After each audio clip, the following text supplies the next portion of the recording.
আসসালামু আলাইকুম। আমাকে নিশ্চয়ই শুনতে পাচ্ছেন? একটু জানাবেন প্লিজ। আমার সাউন্ড শোনা যাচ্ছে?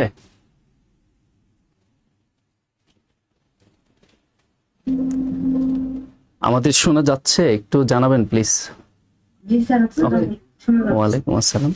ওকে, থ্যাংক ইউ। তাহলে আমরা শুরু করে দেই।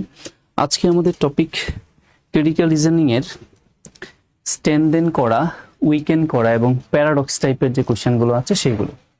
তো সেগুলোর জন্য আমাদের কি করতে হবে? প্রথমত আমরা প্যাসেজটা পড়ব। প্যাসেজের যে মূল বক্তব্য আছে, এই মূল বক্তব্যটাকে নিচের কোন অপশনটা দুর্বল করে দেয়, অথবা প্যাসেজের মূল বক্তব্যটাকে নিচের কোন অপশনটা আরো শক্তিশালী করে, অথবা প্যাসেজের মূল বক্তব্যের সাথে নিচের কোন অপশনটা মতবিরোধিতা বা প্যারাডক্সিক্যালি থাকে, ওটা আমরা দেখাবো। তো প্রথমে উদাহরণস্বরূপ আপনাদের বাংলা একটু বোঝার জন্য আমরা একটা কোশ্চেন রাখছি। এখানে দেখেন, এখানে ওই আর্গুমেন্টটাকে কিভাবে স্ট্যান্ড করা হয় এবং কিভাবে উইকেন্ড করা হয় সেটা দেখাবো। দেখেন কি বলছে প্যাসেজে, গত বছর একটি নির্দিষ্ট শহরে ট্রাফিক পুলিশ স্পিড ক্যামেরা বসানোর পর সেখানে সড়ক দুর্ঘটনা 20% কমে গেছে। তার মানে একটা নির্দিষ্ট শহরে আপনি যখন স্পিড ক্যামেরা বসাইলেন তখন আপনার সড়ক দুর্ঘটনা 20% কমে গেছে। সুতরাং দুর্ঘটনা কমানোর জন্য শহরের বাকি রাস্তাগুলোতেও স্পিড ক্যামেরা বসানো উচিত। এই হচ্ছে আমাদের আর্গুমেন্ট। তার তিনটা পার্ট আমরা একটু দেখি। প্রথম প্রিমিসটা দেখেন কি বলছে, যে স্পিড ক্যামেরা বসানোর পর দুর্ঘটনা 20% কমে গেল। এটা হচ্ছে আমাদের একটা প্রাঙ্গণ বা আমাদের একটা ফ্যাক্ট বা আমাদের প্রিমিস যেটাকে বলা হয়। এবার কনক্লুশনটা কি করা হয়েছে, দুর্ঘটনা কমাতে বাকি রাস্তাগুলোতেও স্পিড ক্যামেরা বসানো উচিত। যখন দেখা গেল যে স্পিড ক্যামেরা শহরে বসানোর ফলে রাস্তায় দুর্ঘটনা 20% কমে গেল, এখন আপনি একটা সিদ্ধান্ত নিলেন, একটা কনক্লুশন নিলেন। সিদ্ধান্তটা কি? তাহলে বাকি যে শহরগুলো আছে সেগুলো তো আমরা স্পিড ক্যামেরা বসাই। এখন এই যে সিদ্ধান্ত নিলেন, কার উপর বেস করে? প্রিমিসের উপর বেস করে আপনি সিদ্ধান্ত নিলেন, কনক্লুশন নিলেন। এখন এটা কিভাবে সেতু বন্ধন করলেন? আর এই সেতু বন্ধনটাই করবে হচ্ছে আপনার এজাম্পশন বা আপনার অনুমান। কি অনুমান করে এই সিদ্ধান্ত নিলেন যে বাকি শহরগুলো তো আমি ক্যামেরা বসাবো, তাহলে আমার দুর্ঘটনা কমে যাবে? কি সিদ্ধান্ত? সিদ্ধান্তটা হয়তো আপনি হয়তো অনুমানটা এমন করছেন, ও আচ্ছা তাহলে মনে হয় স্পিড ক্যামেরার কারণেই দুর্ঘটনা কমেছে। এটাই হচ্ছে আপনার অনুমান, যেটা আপনি সেতু বন্ধন করলেন আপনার প্রিমিসের সাথে কনক্লুশনের একটা অনুমান দিয়া বা একটা ধারণা দেয়া। ধারণাটা কি? স্পিড ক্যামেরা কারণেই কিন্তু দুর্ঘটনা কমেছে, অন্য কোনো কারণে নয়। আপনার অনুমানটা হচ্ছে এটা। এখন এটাকে কিভাবে স্ট্যান্ড করা যায়, যে আরো শক্তিশালী করা যায়? যে আমি বললাম যে স্পিড ক্যামেরা বসাইছি তাই এই শহরগুলোতে আমার দুর্ঘটনা 20% কমে গেল। আপনি এটা অনুমানটা করলেন কিভাবে? ও আচ্ছা, বুঝতে পেরেছি। তাহলে যে কেমন করে দুর্ঘটনা কমলো, নিশ্চয়ই স্পিড ক্যামেরার বসানোর কারণেই হয়েছে, এটা আপনার অনুমান। এখন এটাকে আরো স্ট্যান্ড করবেন, আরো শক্তিশালী করতে পারে কি ধরনের অপশন? দেখেন, এই বিষয়টাকে আরো শক্তিশালী করতে পারে আমাদের একটা সঠিক অপশন এটা হতে পারে যে গত বছর ওই শহরে ট্রাফিক আইন বা রাস্তার গঠনের অন্য কোনো পরিবর্তন করা হয়নি। এটি প্রমাণ করে যে দুর্ঘটনা কমার পেছনে ক্যামেরা ছাড়া আর অন্য কোনো বিকল্প ছিল না। মানে ধরেন আপনার 4-5টা অপশন আছে, আমাদের উপরে কি স্পিড ক্যামেরা বসাইছি, আমাদের দুর্ঘটনা ওই শহরে 20% কমে গেছে। এবার নিচে আমাদের 5টা অপশন। 5টা অপশনের মধ্যে একটা অপশন এমন ছিল, গত বছর ওই শহরে ট্রাফিক আইন বা রাস্তার গঠনের কোনো পরিবর্তন করা হয়নি, মানে অন্য কোনো কিছু করা হয় নাই যেটা দিয়ে আমার অ্যাক্সিডেন্ট কমানো যায়, দুর্ঘটনা কমানো যায়। শুধু একটা কাজ করা হয়েছিল, সেটা হচ্ছে ক্যামেরা বসানো হয়েছিল। তাহলে এটি প্রমাণ করে যে দুর্ঘটনা কমানোর পেছনে ক্যামেরা ছাড়া আর অন্য কোনো কারণ আসলে বিকল্প হতে পারে না। তার মানে এইটা কি আমার ওই আর্গুমেন্টটাকে শক্তিশালী করে না, যে কেবল ক্যামেরা বসানোর কারণেই 20% সড়ক দুর্ঘটনা কমে গেল? এমন একটা অপশন যদি পান তাহলে আপনার সেই আর্গুমেন্টটাকে আরো শক্তিশালী করে। এবার আসেন উপরের আর্গুমেন্টটাকে দুর্বল করতে পারে কিভাবে। আপনাদের অনেকের ভিতরে অনেক চিন্তা আসতে পারে যে শুধু ক্যামেরা বসানোর কারণে 20% দুর্ঘটনা কমে গেল, আর কিছু কারণ হইতে পারে না? ওই যে আর কিছু কারণ হতে পারে কিনা, ওই কারণগুলো যৌক্তিক যদি হয়, সেইগুলো যদি আপনি উপস্থাপন করেন তাহলে ওই স্টেটমেন্টটা দুর্বল হয়ে যাবে। আসেন এবার দুর্বলের বিষয়ে আসি, যে এটি কিভাবে উইকেন করবেন। ওই স্টেটমেন্টটাকে আপনি ক্যামেরা বসাইছেন, তার সড়ক দুর্ঘটনা কমে গেছে, তাই অপর শহরগুলোতে আপনি ক্যামেরা বসাতে চাচ্ছেন, এই বিষয়টাকে আরো দুর্বল করে দেওয়া হয়। কেমন করে করা যেতে পারে দেখেন, গত বছর থেকে ওই শহরে ভারী যানবাহন চলাচল নিষিদ্ধ করা হয়েছে, যা আগে অধিকাংশ দুর্ঘটনার কারণ ছিল। এটা একটা দুর্বল হইতে পারে। এই অপশনটা আপনার ওই স্টেটমেন্টটাকে দুর্বল করে দিতে পারে, যে শুধু ক্যামেরা বসানোর কারণেই সড়ক দুর্ঘটনাটা কমে নাই। সড়ক দুর্ঘটনা কমার আরো কিছু অনুঘটক ছিল। কারা ছিল? গত বছরে ওই শহরে ভারী যানবাহন চলাচল একদম নিষিদ্ধ ছিল, যা আগে অধিকাংশই দুর্ঘটনার কারণ ছিল। মানে ওই ভারী যানবাহনগুলোই আগে অধিকাংশ দুর্ঘটনা ঘটাইতো। এটি একটি বিকল্প বা অল্টারনেট কেস, যা ক্যামেরার কার্যকারিতাকে আরো দুর্বল করে দেয়। আমরা কি স্ট্যান্ডেন এবং উইকেনের ব্যাপারটা বুঝতে পেরেছি কিছুটা? এই দুইটা মানে এই বাংলা একটা গল্প দেখার পর ক্লিয়ার? মানে আমার কথা হচ্ছে কনসেপ্টটা ঠিক ক্লিয়ার করা, যে কিভাবে উইকেন এবং স্ট্যান্ডেন করতে হয়। আচ্ছা, আশা করি ক্লিয়ার। এবার আমরা হ্যাঁ হ্যাঁ কোনো প্রশ্ন? আমি আমি যেটা দিয়ে উইক করছি, যে ট্রাফিক একবার রাস্তার গঠনের কোনো পরিবর্তন করা হয়নি, হ্যাঁ এটাকে হ্যাঁ করে দিলেই তো উইক হয়ে যায়। হ্যাঁ সেটাই যে তো, গত বছর- আচ্ছা আচ্ছা, জি স্যার, বুঝছি। সেটাই মূল কথা হচ্ছে। আপনার যে বক্তব্য আছে এটা যদি আপনাকে স্ট্যান্ডেন করতে বলা হয় তাহলে তার উল্টা কাজ করবেন, আবার যদি উইকেন্ড করতে বলা হয় তাহলে উইকেন্ডের উল্টা কাজ করবেন। মানে যেটা বলবে তার উল্টাটা করতে হবে। আমাকে বলছে এটাকে আরো শক্তিশালী করা যায়। তার মানে আপনি দেখেন, আমরা যদি উদাহরণে আসি, মানে আমরা যদি কোয়েশ্চেনে আসি, একটা সহজ কোয়েশ্চেনে আসি, তাহলে সহজে বোঝা যাবে। আর একটা বিষয় বলে রাখি, যে যে বিষয়গুলোর প্রতি খুব বেশি আপনার সচেতন থাকবেন, সেটা হচ্ছে আপনি একই কথা প্রশ্নের বাইরে যাবেন না। প্রশ্নের যেটা আছে সেটাকে সত্য ভেবে আপনি যৌক্তিকভাবে এটাকে দুর্বল অথবা শক্তিশালী করবেন, কিন্তু কোনোভাবে প্রশ্নের বাইরে যাবেন না। এবার আসেন অপশন বাদ দিবেন কিভাবে? যেগুলা আমার আর্গুমেন্ট রিলেটেড কোনো শব্দই আপনার অপশনে থাকবে না, মানে একদম ইরিলিভেন্ট, মানে আর্গুমেন্ট যা আছে তার বাহিরে যে আলোচনা আছে সেগুলো আমরা অপশন থেকে আগেই বাদ দিয়ে দিই। ওকে, এবার আমরা একটা প্রশ্ন দেখি কি বলছে। Lewis has just seen two ravens. Lewis দেখলো যে দুইটা কাক দেখলো, তার চোখের সামনে দিয়ে উড়ে গেল। দেয়ারফোর, তাই, the next birds Louis see will be a raven. তো লুইস পরবর্তী যে পাখিটা দেখবে সেইটাও নাকি রেভেন্স হবে। এখন বলছে which of the following if true, নিচের কোন অপশনটা সত্য হলে most strengthen the argument above, উপরের আর্গুমেন্টটাকে আরো শক্তিশালী করে ফেলে। তাহলে আমি যদি আরেকবার বলি যে লুইস জাস্ট একটা, তার চোখের সামনে দিয়ে দুইটা কাক উড়ে যেতে দেখলো, তাই সে বলে দিল যে পরের পাখি যেটা আসতেছে সেটাও কি কাকই হবে। এখন উপরের এই স্টেটমেন্টটাকে নিচের কোন অপশনটা আরো বেশি শক্তিশালী করে, মানে এটাকে সহজ কথা সাপোর্ট করে ওই আর্গুমেন্টটাকে? আপনারা একটু পড়েন, পড়ে কার কি মনে হচ্ছে সেটা বলেন।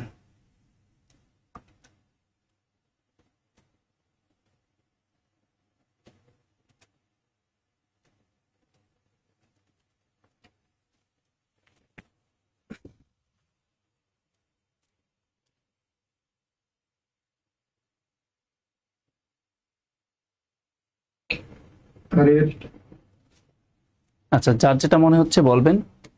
একজন বলেছেন এ, অন্যরা?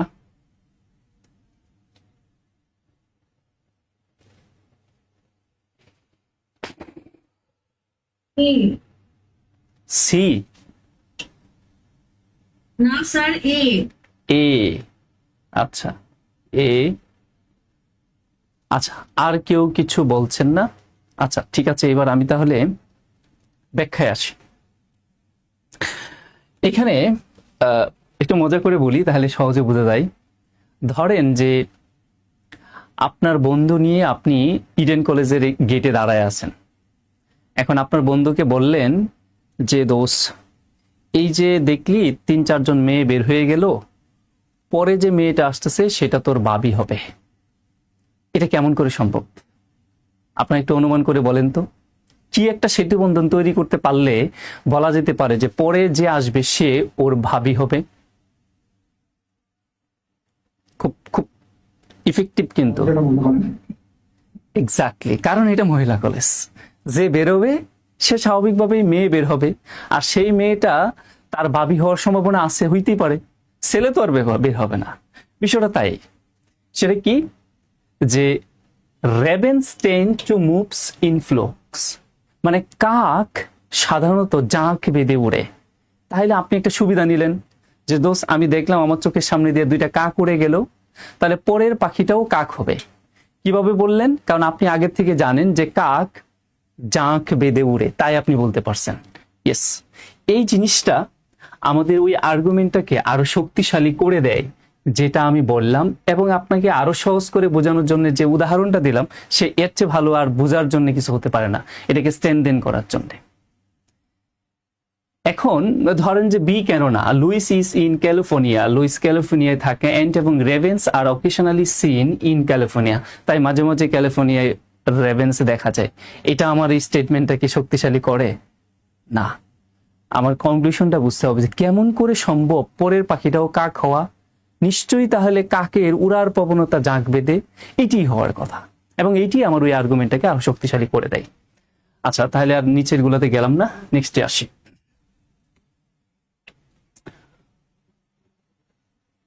A kiwi contains twice as much vitamin C as an orange does। তার মানে তারা বলতেছে যে কিউই একটা ফল, এটার মধ্যে অরেঞ্জে যে পরিমাণ ভিটামিন সি থাকে তার চেয়ে দ্বিগুণ পরিমাণ ভিটামিন সি থাকে হচ্ছে এই কিউই ফলটাতে।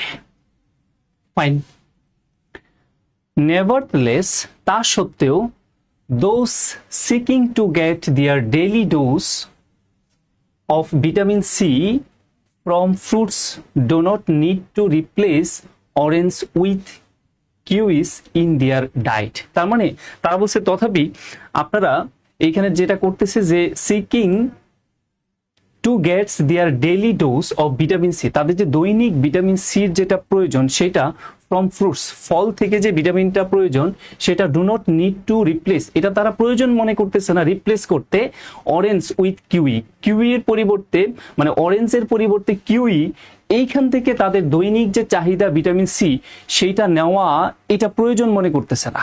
যদিও কিউইতে অরেঞ্জের চাইতে বেশি পরিমাণ, দ্বিগুণ পরিমাণ ভিটামিন সি আছে, তারপরেও আমাদের দৈনিক যে পরিমাণ ভিটামিন সি দরকার তার জন্য ফল থেকে, সাধারণত ফ্রুটস ফল থেকে দৈনিক আমাদের যে পরিমাণ বডির জন্য ভিটামিন সি দরকার তার রিকভারি করার জন্যে আমরা কিউইর পরিবর্তে তারপরেও অরেঞ্জকে নিচ্ছি না, যেখানে আমরা জানি কিউইতে বেশি পরিমাণ ভিটামিন সি থাকে ইন দেয়ার ডায়েট, তাদের দৈনিক খাবারে।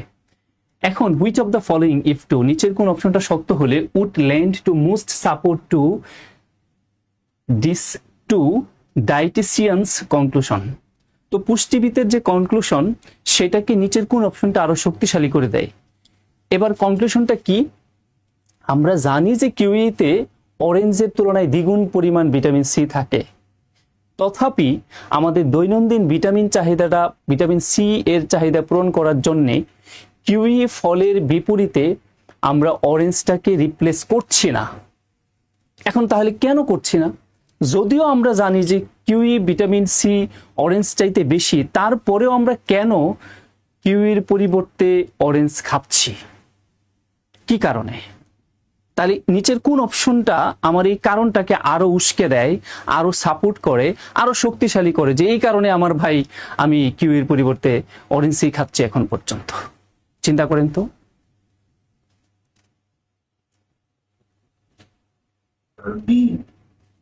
ওকে, option B. Sir B. B হবে, তারপর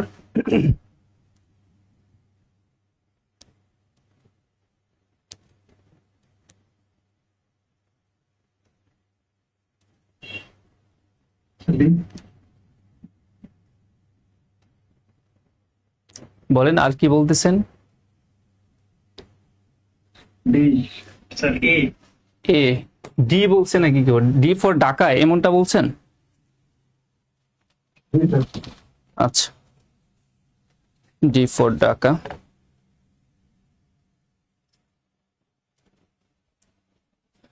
আর কেউ আছেন কিনা দেখেন। আচ্ছা, আমরা এবার তাহলে ব্যাখ্যায় যেতে পারি। এতে বলতেছে orange also contain several other vitamins that are benefit to human health. আমাদের স্টেটমেন্টে আদার বেনিফিট রিলেটেড কোনো কথা আছে না, কিন্তু আমাদের জাস্ট ভিটামিন সি এটা নিয়েই কথা। এখন অন্য কিছু দরকার কিনা, চাহিদা কিনা, এটা আমাদের ফ্যাক্ট না, যার ধরুন আমরা এটা চিন্তা করতে পারছি না। Option B, in certain orange kiwi might be harder to obtain than orange. ভাই কোথাও কোথাও আপনার কিউইর চাইতে আপনার অরেঞ্জের চাইতে কিউই, এখানে কি বলছে, ইন সার্টেন রিজন, কিছু এলাকায় কিউই মাইট বি হার্ড, মানে কিউই পাওয়াটা খুব কঠিন, টু অবটেইন দেন অরেঞ্জ, তাই এখানে অরেঞ্জটা নেওয়া আছে। আমাদের কিন্তু এটা বিষয় না, খেয়াল করে দেখেন কোথায় আপনি মানে এই জন্য কিউই নিতেছেন, যেখানে কিউই নিতে পারতেছেন না বাধ্য হয়ে অরেঞ্জ নিচ্ছেন, যাতে কিউই ওই এলাকায় পাওয়া খুব কঠিন। বিষয়টা কিন্তু তা না, আমরা অরেঞ্জটাই নিয়ে আমাদের ভিটামিন সি পূরণ করতেছি, যদিও জানি যে আমার ভিটামিন সি অরেঞ্জের চেয়ে কিউইতে বেশি। আমার ভিটামিন সি পূরণ হইলেই হইছে, আমার দৈনিক যতটুকু দরকার, বোঝার চেষ্টা করেন। আচ্ছা, তাহলে এটা না, unlike that derived from orange, vitamin C from kiwi is easier of human body to process। এটার জন্য আসলে না, যে বিষয়টা এমন যে আমার বডি সহজে অরেঞ্জের ভিটামিন সি অ্যাবজর্ব করতে পারে, অন্যটা করতে পারে না, তাই আমি ওটা নিয়ে দিচ্ছি, ওইটা না। কিন্তু ডিতে কি আসছে দেখি, an orange contain a necessary daily dose of vitamin C। ভাই আপনি চিন্তা করেন, আমার দৈনিক যে পরিমাণ ভিটামিন সি দরকার তা যদি অরেঞ্জ আমার পূরণ করতে পারে, তাহলে কোথায় বেশি আছে কোথায় কম আছে এটা কি আমার খুব দরকার? আমার দৈনিক যে পরিমাণ ভিটামিন সিটা প্রয়োজন, জাস্ট এইটুকু আমি অরেঞ্জ থেকে নিতে পারছি। সুতরাং আমি কার কোন ফলে বেশি আছে সেটা আমি নিব, সেটা আমার নিতে বাধ্য, বিষয়টা তো তাই না। তার মানে এটা কিন্তু আমাদের সেই উপরের যুক্তিটাকে আরো শক্তিশালী করে দেয়। কেন? যে an orange contains a necessary daily dose of vitamin C। একটা অরেঞ্জে একটা মানুষের যে পরিমাণ দৈনিক ভিটামিন সি দরকার তা একটা অরেঞ্জে আছে, তাহলে তো আমার অরেঞ্জ দিয়ে চলে। তো কেন আমার এই কিউই নিতে হবে? আমি তো বাধ্য না। যদি না চলতো, ঘাটতি পূরণ না করতে পারতো, তাহলে চিন্তা করতে পারতাম। ভাই দেখেন তো বুঝতে পেরেছেন কিনা? জি স্যার, বুঝতে পেরেছি। ওকে, থ্যাংক ইউ। আসেন তাহলে আমরা আরেকটা স্ট্যান্ডিং, আমরা আরো কিছু স্ট্যান্ডিং এ যাই, আস্তে আস্তে একটু কঠিনে যায়। হ্যাঁ, যেমন এটা আরেকটু বড় লিটারেচার, আরেকটু বড় গল্প, একটু ভালো করে খেয়াল করি। Pauline and Lauren are paid the same amount of wages per hour। P এবং L আমরা সংক্ষিপ্ত করে পড়ব। P এবং L তারা নাকি same amount of wages per hour for working at the same company, একই কোম্পানিতে সেম রেটে তারা মজুরি পায় ঘন্টা প্রতি। বাট কিন্তু P has a more difficult job than L. কিন্তু পি বেচারা কি করে? এল এর চাইতে বেশি কঠিন কাজ করে। ফাইন, এখন পি আর্গিউস, পি এইটা আর্গিউ করছে যে দ্যাট যে because her job is more difficult, যেহেতু তার কাজটা একটু বেশি কঠিন, দ্য কোম্পানি শুড পে, কোম্পানির উচিত তাকে বেতন দেওয়া হার মোর দেন ইটস পেস লরেন, মানে লরেনকে এল কে যে পরিমাণ মজুরি দেয় তার চাইতে বেশি পরিমাণ মজুরি পি কে দেওয়া উচিত। কারণটা কি? কারণ পি নাকি এল এর চাইতে বেশি কঠিন কাজ করে। তো এটাই হচ্ছে আমাদের কনক্লুশন, কি পি বাই বেশি কাজ, কঠিন কাজ করে, তাই পি কে এল এর চাইতে বেশি মজুরি দেওয়া উচিত। এটাই আমার কনক্লুশন। আর উপরের গুলা প্রিমিস ছিল, দুইজন একই কোম্পানিতে একই রেটে কি করে চাকরি করে। এখন which of the following statement, নিচের কোন স্টেটমেন্টটা, মানে নিচের কোন অপশনটা বেস্ট সাপোর্ট, সবচেয়ে ভালো সাপোর্ট করে পিস আর্গু? পি যে আর্গুটা করছে এটাকে আরো শক্তিশালী করে। পির আর্গুটা কি? আমি কঠিন কাজ করি ভাই, আমাকে তোমাদের উচিত এল এর চাইতে বেশি স্যালারি দেওয়া। চিন্তা করেন, স্যার বি হবে। বি হবে। বি। ওকে, অন্যরা পড়ে বলেন, সময় নেন।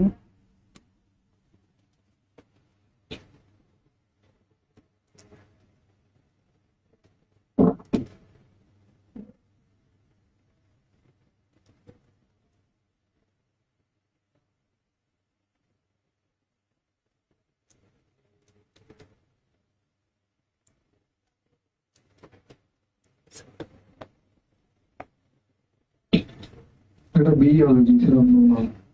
আচ্ছা, এটা বি হবে, বি ছাড়া অন্য কোনো ওয়ে খুঁজে পাওয়া যাচ্ছে না। আচ্ছা, তাহলে মনে হয় আপনারা মোটামুটি ভালো কোরিলেট করতে পারছেন যে স্টেটমেন্টের সাথে অপশনগুলোর। আচ্ছা, বি যেহেতু বলেছেন, আমরা বিতে দেখি কি বলছে। দ্য কোম্পানি পে স্কেল, কোম্পানির যে বেতন যে কাঠামোটা সেটা is intend to compensate more difficult work with higher wages, যারা একটু কঠিন কাজ করে তাদেরকে উচ্চ মজুরি দেওয়া উচিত। এইরকম বেতন কাঠামোটা আসলে প্রতিষ্ঠানের হওয়া উচিত। আপনার কি মনে হয় এটাই সবচেয়ে সুন্দর সাপোর্ট এইখানে পির আর্গুটাকে কিন্তু করছে? সুতরাং আমরা বিটাকে আনসার হিসাবে নিতে পারি। এখন প্রশ্ন হচ্ছে অন্যগুলো কেন না? যেমন এতে কি বলছে যে L is not oppose to being paid less than P, মানে এল কোনো বিরোধিতা করতেছে না যে আমি যদি পি এর চাইতে কম স্যালারি পাই এতে আমার কোনো আপত্তি নাই। বাই পি এর আর্গু কি এটা ছিল? কে তার চাওয়ার সাথে মতবিরোধিতা করবে না রাজি থাকবে, এটা কিন্তু পি এর আর্গু ছিল না। সুতরাং এটা আমাদের এখানে আশেপাশেও যায় না। আশা করি বুঝতে পেরেছেন যে কেন এ না। ঠিক একইভাবে সি কেন না? পি এখানে কি করতেছে? Expect to be promote to a higher paying position, মানে পি এইরকমটা কি আশা করতেছে যে তারে আসলে আরো উচ্চ জায়গায় নিয়ে যাওয়া হোক? বিষয়টা কিন্তু না। সে বলতেছে ভাই যুক্তিটা কি, আমি কঠিন কাজ করি, আমাকে আরো বেশি স্যালারি দেওয়া উচিত। সুতরাং আমরা বুঝতেই পারছি যে এখানে বিটাই সবচেয়ে ভালো সাপোর্ট এখানে করছে। সুতরাং অবশ্য বিটাই এখানে আমাদের আনসার হবে। আসেন তাহলে আমরা নেক্সটে আরো দেখি। Road accident have increase significantly, সড়ক দুর্ঘটনা তাৎপর্যপূর্ণভাবে বৃদ্ধি পাচ্ছে বা বৃদ্ধি পেয়েছে। The statement will be strengthened by following except, the statement will be strengthened, স্টেটমেন্টটাকে আরো শক্তিশালী করে ফেলে। বাই দ্য ফলোইং এক্সেপ্ট, নিচের সবগুলো স্টেট আমার অপশনই এই স্টেটমেন্টটাকে আরো স্ট্রেনথেন করে, এক্সেপ্ট ব্যতীত, একটা ব্যতীত। তার মানে এইখানে একটা অপশন আছে যে অপশনটা এইখানে কি করে না, এই যে রুট অ্যাক্সিডেন্ট খুব বেশি পরিমাণে বি হবে আনসার। বেশি পরিমাণে বৃদ্ধি পাচ্ছে, এটাকে স্ট্রেনথেন করে না, বাকি সবাই করে। একজন বলছেন বি, ফাইন। অন্যরা দেখেন এটার মধ্যে একটু টুইস্ট আছে। টুইস্টটা হলো এইটা, সড়ক দুর্ঘটনা বাড়ে, এখন বলতেছে যে উইল বি স্ট্রেনথেনড, নিচে সবগুলো অপশনে এই কথাটাকে আরো শক্তিশালী করে, শুধু একটা অপশন বাদে।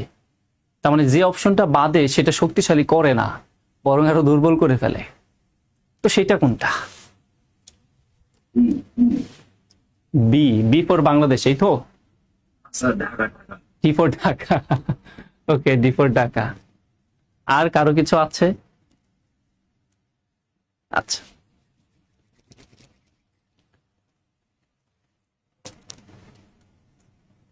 আর মানে যার যেটা মনে হয় বলে ফেলবেন, তাহলে এটা ডিসকাস করতে সহজ হবে। এগুলো তো ম্যাথমেটিক্স না, সম্পূর্ণ যুক্তি দিয়ে আপনাকে কাজ করতে হবে। আচ্ছা, তাহলে আমরা আসি। দেখেন আপনার স্টেটমেন্টটা কি ছিল? Route accident have increase significant, খুবই আপনার সড়ক দুর্ঘটনা বৃদ্ধি পাচ্ছে। এখন এটাকে আরো স্ট্রেনথেন করে, মানে কি স্ট্রেনথেন করা মানে কি সড়ক দুর্ঘটনা আরো বাড়ায়া দিচ্ছে কোনগুলা? শুধু একটা অপশন বাদ, সেটা দেখেন আমার সড়ক দুর্ঘটনার কারণ কোনগুলো। এখানে 5টা অপশনের মধ্যে 4টা অপশনই সড়ক দুর্ঘটনার কারণ। একটা মাত্র অপশন আছে যেটা সড়ক দুর্ঘটনার কারণ না, বরং দুর্ঘটনা রোধের কারণ, আর সেটাই হবে আনসার। কি বলছে? এ নাম্বার, ড্রাইভার্স আর রানিং কার্স রেকলেসলি, মানে বেপরোয়া গাড়ি চালানো। হ্যাঁ, বেপরোয়া গাড়ি চালানো তো সড়ক দুর্ঘটনার জন্য একটা কারণ, এটাকে স্ট্রেনথেন করে। বি নাম্বার অপশন বলতেছে only well train drivers are allowed to run the car, একমাত্র ভালো ট্রেনিং প্রাপ্ত ড্রাইভারদেরকে অ্যালাউ করা হয় গাড়ি চালানোর জন্য। তাহলে কি ভাই সড়ক দুর্ঘটনা বাড়বে? তো সড়ক দুর্ঘটনা কমে যাবে। এটা তো উইকনেস করতেছে, আমাদেরকে বলছে স্ট্রেনথেন করার জন্য। তার মানে দেখেন এ স্ট্রেনথেন করে, সিও স্ট্রেনথেন করে। Road signal are not obeyed by the drivers, road signal মানে না। তারপরে কি বলছে? Street trafficking is not working at night, রাত্রেবেলা ট্রাফিকিং যে ইয়াগুলো সিগন্যালগুলো সেগুলো কাজ করে না, তাহলে অ্যাক্সিডেন্ট বাড়বেই। Road trafficking is almost absence, road trafficking নাই বললেই চলে, তাহলে এগুলো তো সড়ক দুর্ঘটনার কারণ, এগুলো বাড়ায় দেয়। শুধু আমার অপশন যেটা বি দেখতে পাচ্ছি, এইটাই কেবল আমাদের সড়ক দুর্ঘটনাটাকে বাড়ায় না, বরং আরো হ্রাস করে দেয়। আমাদের আনসারগুলো কিন্তু এইভাবে জানতে চাইতে পারে, এক্সেপ্ট দিয়া। ওকে, আসেন আমরা অনেক বড় আরেকটা কোশ্চেনে চলে গেলাম। কি বলছে? Many companies now have employee assistance program, মানে অধিকাংশ company have employee assistance program, তারা এমপ্লয়ীদের বিভিন্ন সহযোগিতামূলক কার্যক্রম তারা হাতে নিয়েছে।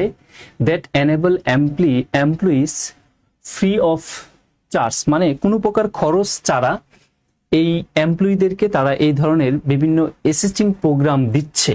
কেন দিচ্ছে? To improve there physical fitness, reduce stress and learn way to stop smoking, কিভাবে ধূমপান থেকে বিরত থাকতে হয়, কিভাবে ফিজিক্যালি ফিট থাকতে হয়, কিভাবে মানসিক চাপ কমাইতে হয়, এই সকলের কৌশল শিখাচ্ছে কোম্পানি। অধিকাংশ কোম্পানি তাদের এমপ্লয়ীদেরকে বিভিন্ন ট্রেনিং এর মাধ্যমে বা বিভিন্ন প্রোগ্রামের মাধ্যমে ফ্রি অফ কস্টে। ফাইন, এবার আসি।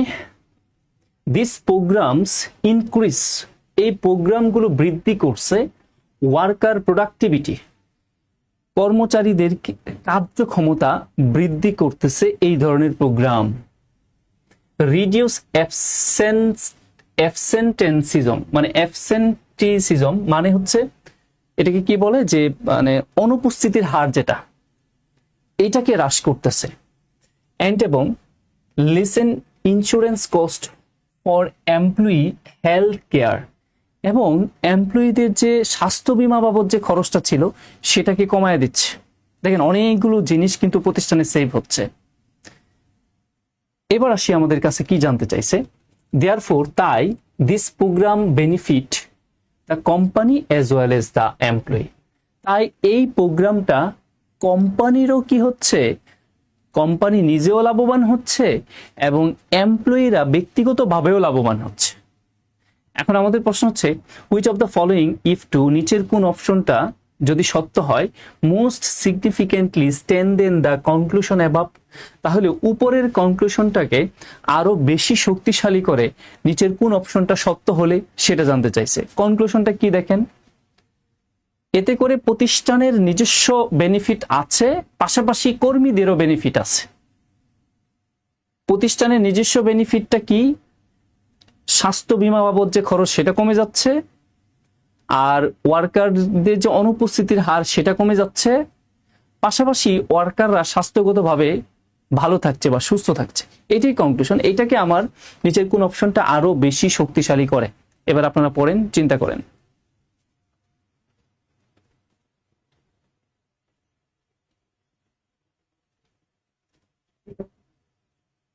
কোনটা?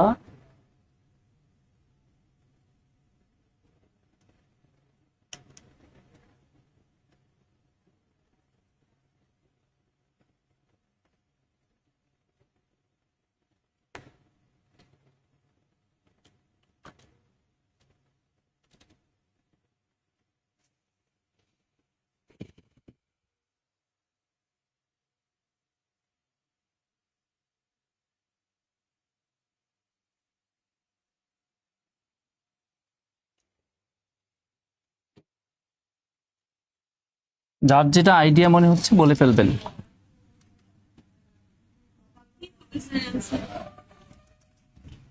ই মানে লাস্টেরটা একদম, তাই না? না sir, C. C. C for মেয়েদের ভালো লাগার পানি, কি? ক্যাট। আচ্ছা,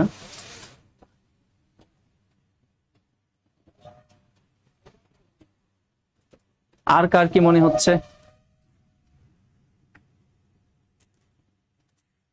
এই ই মানে লাস্ট ওয়ান।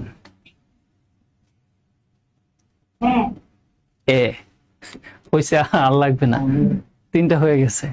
এবার আমরা ব্যাখ্যায় আসি। কোথা থেকে ব্যাখ্যাটা শুরু করব? এর থেকেই শুরু করি।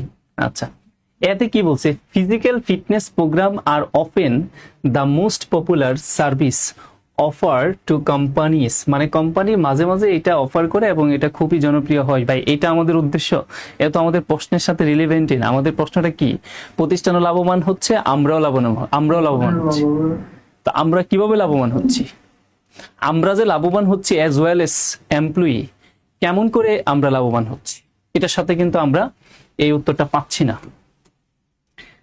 বি কি বলছে? স্টাডিজ হ্যাভ শোন that training is stress management is not effective for many people. এটা নাকি অনেক মানুষের জন্য এই ট্রেনিং গুলা স্ট্রেস রিলিজ করতে খুব একটা কার্যকরী না। ভাই, আমাদের কি ওইটার সাথে এটা যায়? আমাদের কথা হচ্ছে প্রতিষ্ঠানও লাভবান হচ্ছে, আমরাও লাভবান হচ্ছে। আমরা কি লাভবান হচ্ছি? অপশন বি দিয়া পাচ্ছে কিছু না।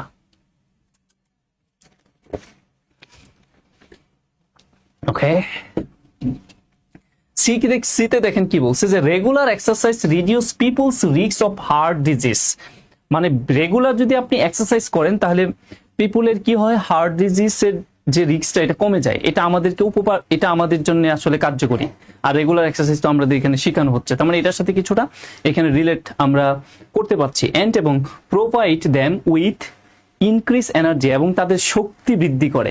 বা এমপ্লয়ের যদি শক্তি বৃদ্ধি করে, দিন শেষে প্রতিষ্ঠানের লাভ। কারণ প্রতিষ্ঠানে কি হবে? প্রতিষ্ঠানের প্রোডাক্টিভিটি বাড়বে এবং এখানে যেটা বলছিল যে কোথায় অ্যাবসেন্টিজম, যেটা মানে অনুপস্থিতির হার, সেটা হ্রাস পাবে। তাহলে অনুপস্থিতির হার যদি হ্রাস পায়, প্রোডাক্টিভিটি যদি ওয়ার্কারের বৃদ্ধি পায়, তাহলে তো দিন শেষে প্রতিষ্ঠানের লাভ, এজ ওয়েল এস ওই কর্মচারী যারা আছে তাদের হার্ট ডিজিজের যে পরিমাণটা সেটা কমে যায়, ওদেরও লাভ। তার মানে আসলে আমরা দেখতে পাচ্ছি যে অপশন সি যেটা, এটাই আমাদের এখানে আর্গুমেন্টটাকে, উপরের যে আর্গুমেন্টটা ছিল সেটাকে আরো বেশি শক্তিশালী করছে।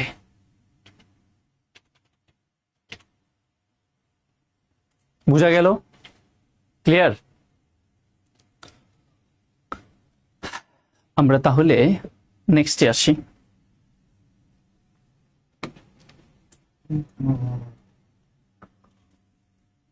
আবারও বিশাল বড় একটা দেখতে পাচ্ছি আর্গুমেন্ট। কি আছে দেখেন, টাফেন hiring standard have not been the primary cause of the present staff shorting in public school. Public school বা সরকারি স্কুলগুলোতে বর্তমানে স্টাফিং শর্টেজ, যেটা মানে শিক্ষকদের যে আপনার এখানে প্রাপ্তিটা কম হচ্ছে, তার জন্যে have not been primary cause. এইটা প্রাথমিক কারণ না। সেটা কি? Hiring tough and hiring standard মানে যে প্রক্রিয়ায় শিক্ষক নিয়োগ দেওয়া হয় সেই প্রক্রিয়াটা খুব কঠিন, তার জন্য শিক্ষকরা সরকারি স্কুলগুলোতে আসতেছে না, বা শিক্ষকদের আমাদের কি বলে যে সংকট দেখা দিয়েছে, এইটা মূল কারণ না। তার মানে সরকারি স্কুলগুলোতে শিক্ষক সংকটের মূল কারণ পরীক্ষা পদ্ধতি না, বা নিয়োগ পদ্ধতি না, বা কঠিন নিয়োগ পদ্ধতির জন্য সরকারি স্কুলগুলোতে শিক্ষক শর্টের মূল কারণ না। এটা হচ্ছে আমাদের প্রথম লাইনটার একদম ভাব অনুবাদ।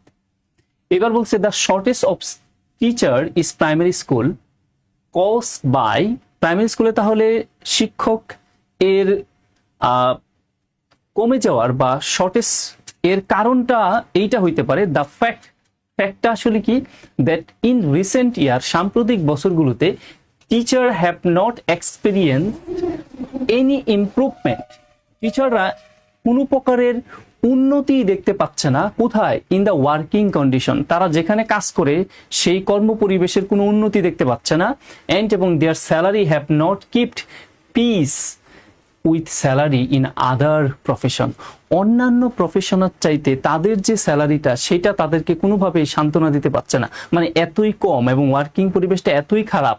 আসলে এইগুলো মূল কারণ, যে কারণগুলোতে আমাদের সরকারি স্কুলগুলোতে টিচারের সংকট। সেই কারণগুলো হচ্ছে কি, অন্যান্য প্রফেশন থেকে খুবই নিম্নমানের স্যালারি স্ট্রাকচার এবং ওয়ার্কিং কন্ডিশনটা খুবই বাজে, যার দরুন এইখানে ভালো মানে ছাত্রছাত্রীরা জয়েন করতে চাচ্ছে না। তার মানে আমাদের এই নিয়োগ প্রক্রিয়া অনেক কঠিন, তার জন্য শিক্ষক এর ঘাটতি না, মূল কারণটাই হচ্ছে স্যালারি কম এবং ওয়ার্কিং পরিবেশ খুবই খারাপ। তাহলে which of the following if true, নিচের কোন অপশনটা সত্য হলে, would most support the claim above, উপরে যেটা দাবি করা হয়েছে সেটাকে আরো বেশি শক্তিশালী করে? কি হতে পারে? অনেকেই কি ডি বলেছে মনে হয় এই অপশনটাতে। আচ্ছা আমি একটু কমেন্টস গুলো দেখি, বলেন কার কি মনে হচ্ছে।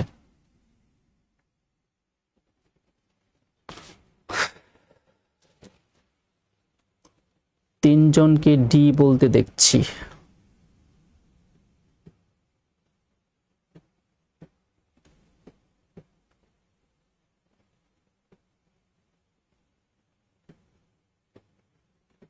ওকে, ম্যাক্সিমাম কে ডি বলতে দেখছি, অন্যরা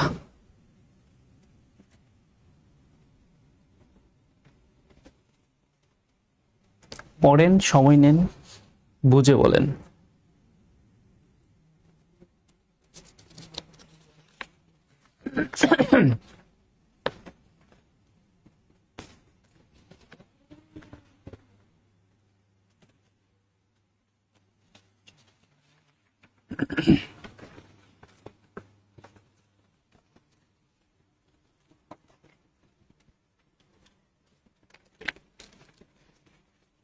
আচ্ছা আমরা তাহলে একটু ব্যাখ্যায় আসি।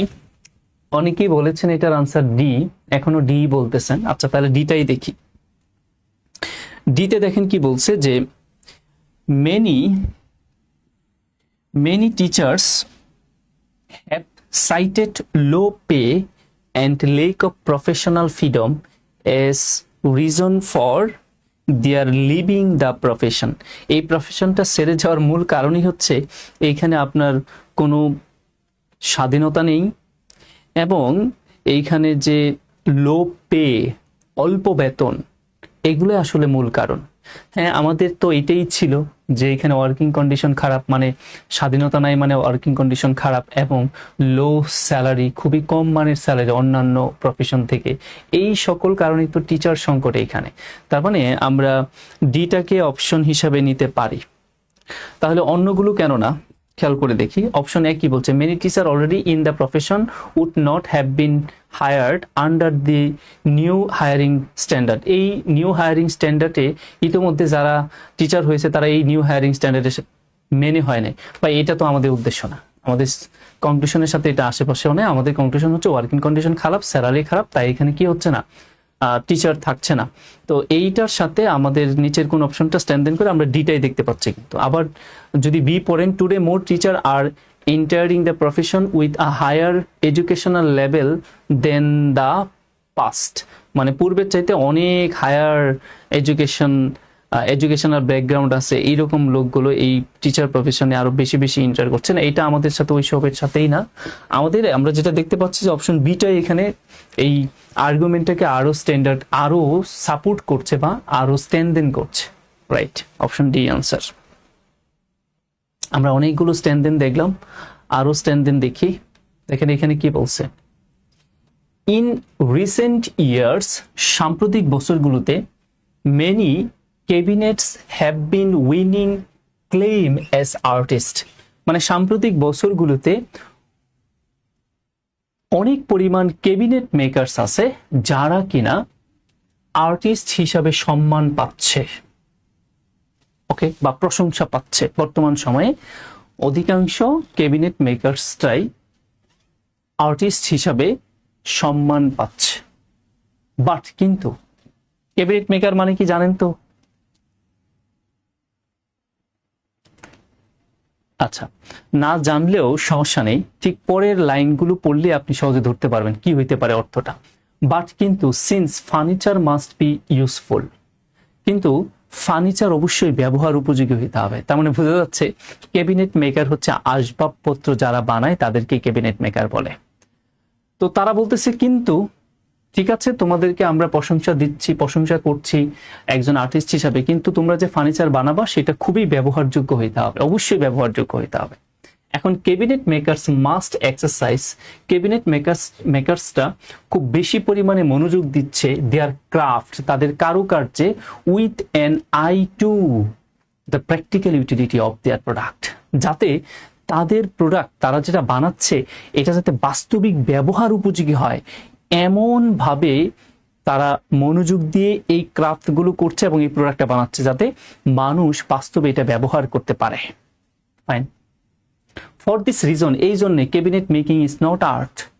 এই যে আপনি একটা আসবাবপত্র বানাচ্ছেন সেটা মানুষের ব্যবহার উপযোগী এই চিন্তা করে বানাচ্ছেন, সুতরাং এটা আর্ট না, এটা তারা বলতেছে। এখন which of the following assumption, নিচের কোন অনুমানটা that support drawing the conclusion above from the reason given for that conclusion, নিচের কোন অপশনটা উপরের আমার কনক্লুশনটাকে আরো বেশি সাপোর্ট করে, নিচের কোন অনুমানটা যাতে করে এই কারণে বলা যায় যে ওরা আসলে শিল্পী না। কি হতে পারে বলেন? ই, অপশন ই বলছেন? সি,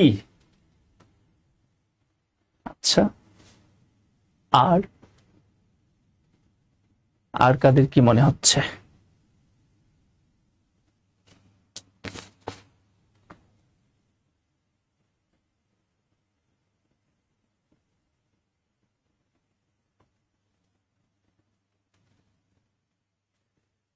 আমরা অপশনগুলো একটু সময় নিয়ে ভালোভাবে পড়বো, তারপরে সিদ্ধান্ত নেব, তারপরে আমরা ব্যাখ্যায় আসব।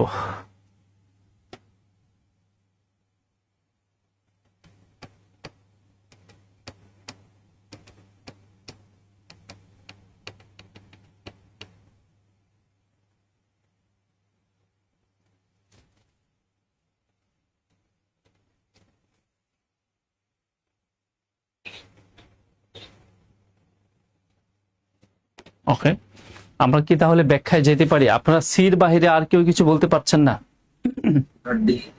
ডি বললেন একজন, ডি, ওকে। আর কারো কিছু বলার আছে? ডি বলছেন অনেকে। আচ্ছা, শুধু এই জিনিসটা মাথায় রাখেন, আমি আপনাদের একটু বলি, কোনো কিছু আর্ট হইতে গেলে সেটা কখনোই বাস্তব ব্যবহার উপযোগী এই চিন্তা করে করা যাবে না। আর্ট মানে একজন শিল্পী, সে বাস্তবে যে জিনিসটা সে আবিষ্কার করতে যাচ্ছে বা তার মনের মাধুরী মিশিয়ে যে জিনিসটা সে বানাইতে যাচ্ছে, এটার যদি ইন্টেনশন এমন থাকে যে এটা বাস্তব ব্যবহার থাকতে হবে, আদারওয়াইজ এটার কোনো ভ্যালু নাই, তাহলে এটা শিল্প হতে পারে না। যেমন দেখবেন যে আপনি জঙ্গলের পড়ে থাকা একটা বাঁশের নিচের অংশ বা গুড়ি, এই জিনিসটাকে সুন্দর করে সাজিয়ে গুছিয়ে মসৃণ করে একটা শেপ দিয়ে আপনি শোকেজে সাজিয়ে রাখতে পারছেন, ওটা একটা শিল্প, ওটা একটা আর্ট। দেখবেন যে পুরাতন কাঠখড়ি টুকায় টুকায় একজন আমাদের যে ফেরদৌসী প্রিয়বাসিনী, সে খুব সুন্দর করে জিনিস তৈরি করতো, এগুলো খুবই মূল্য ছিল, অনেক দাম ছিল এই জিনিসগুলোর। তো অনেক যত্ন নিয়ে অনেক কারুকাজ করে যে জিনিসগুলো বানাইতো বা এখনো আমাদের দেশে আছে, তো ওইগুলো শিল্প, ওইগুলা ব্যবহার উপযোগীর জন্য না। যখনই আপনি কোনো কিছু ব্যবহার উপযোগীর জন্য বানাচ্ছেন তখন আর সেটা শিল্প না। আচ্ছা, তাহলে আসেন এ নাম্বারে কি বলছে, some furniture is made to be place in measurement where it will not be use by anyone. আচ্ছা, এটা আমাদের সাথে এখানে না, আমাদের কথা হচ্ছে যে এটা কেন শিল্প না, তাহলে যদি ব্যবহার উপযোগী হতে হয় তাহলে এটা কেন শিল্প না। তো some cabinet maker are more concern than other with the practical utility the product they produce, তারা যে প্রোডাক্টটা প্রডিউস করে সেটার বাস্তবিক উপযোগিতা এবং অন্যান্য মোর কনসার্ন তারা এখানে দিয়ে থাকে। সাম ক্যাবিনেট, কিছু কিছু আসবাবপত্র যারা বানায় এই সকল লোক এই জিনিসগুলোর উপর খুব বেশি পরিমাণে মনোযোগ দেয় যাতে করে এটা বাস্তবিক ব্যবহার উপযোগী হয়। এটা দিয়ে ভাই আমি বলতে পারছি না সে কেন আর্ট না, সে কেন শিল্প না, তার কার্যক্রমটা বা তার কর্মটা কেন শিল্প না। Cabinet makers should be more concerned with the practical utility of their product and than they currently are. এটা কোনোটাই না, একই কথা বলতেছে বারবার। ডি নাম্বারে বলতেছে যে an object is not an art. একটা অবজেক্ট সে কখনোই শিল্প হতে পারে না ইফ যদি ইট ইজ মেক, এটা তৈরি করা হয়, পে অ্যাটেনশন, এই মনোযোগ দিয়ে, to be object practical utility, যাতে করে এটা বাস্তবিক ব্যবহার উপযোগী হয়।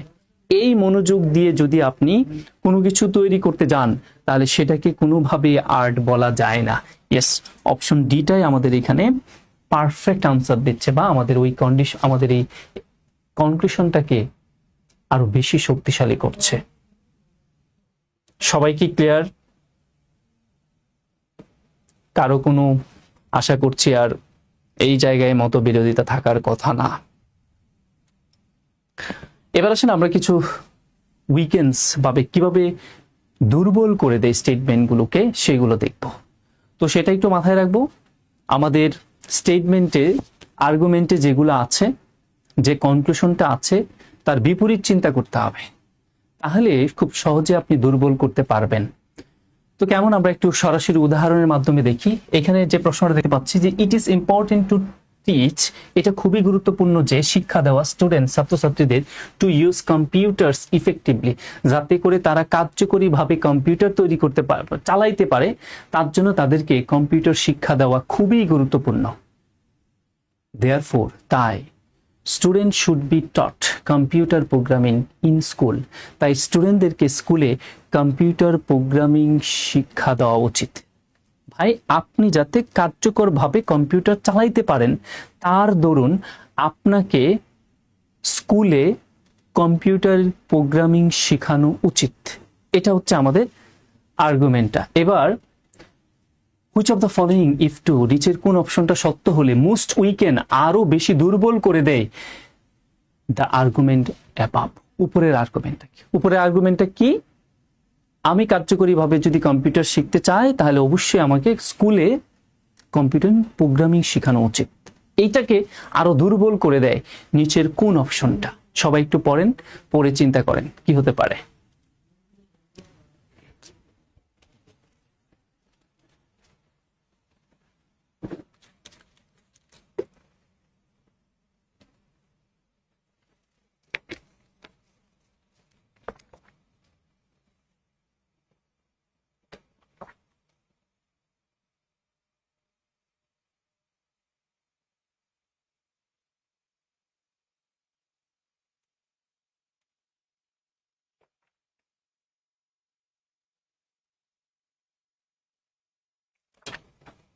সি বলেছেন একজন, ফাইন, আরো সি দেখতে পাচ্ছি। যারা বলতে না পারবেন তারা অবশ্যই কমেন্টস করবেন, মানে আমাদের চ্যাট বক্সে লিখে দেবেন। আচ্ছা, বি পাচ্ছি।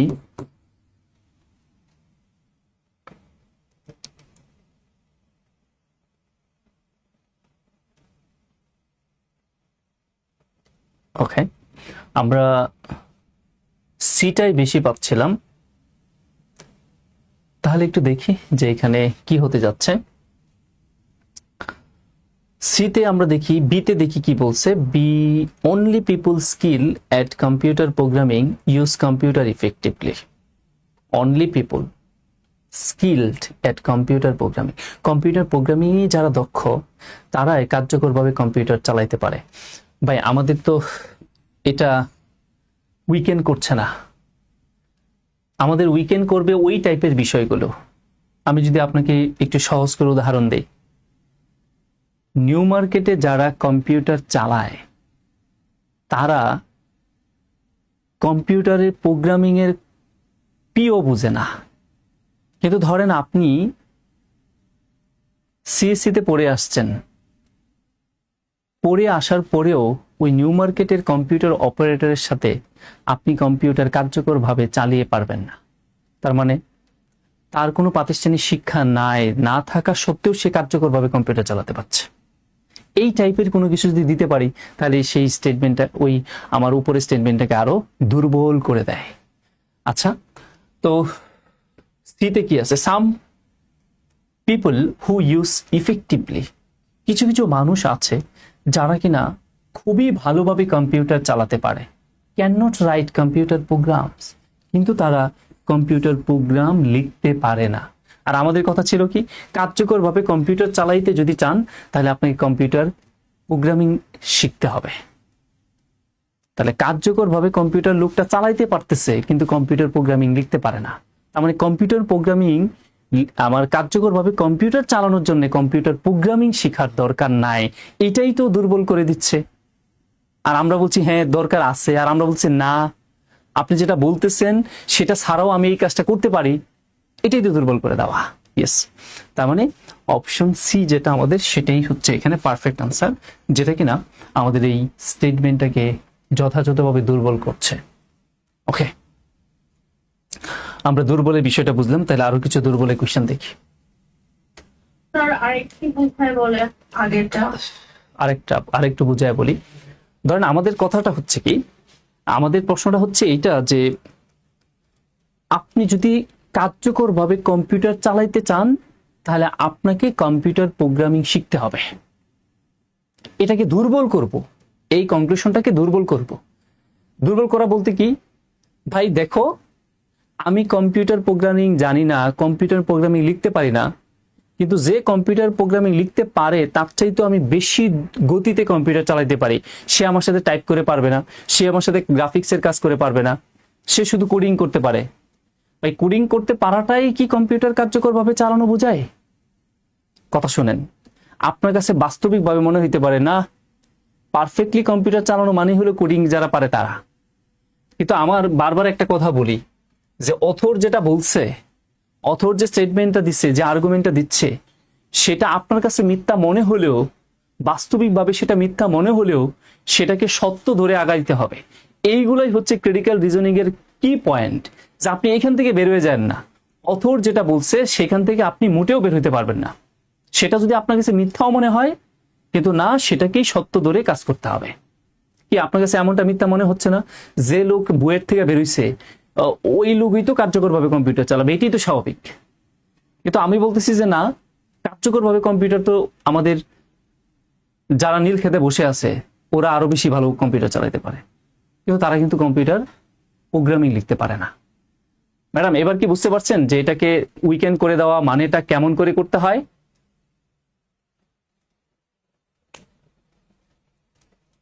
ক্লিয়ার না? প্রশ্নটা আরেকবার পড়তে হবে?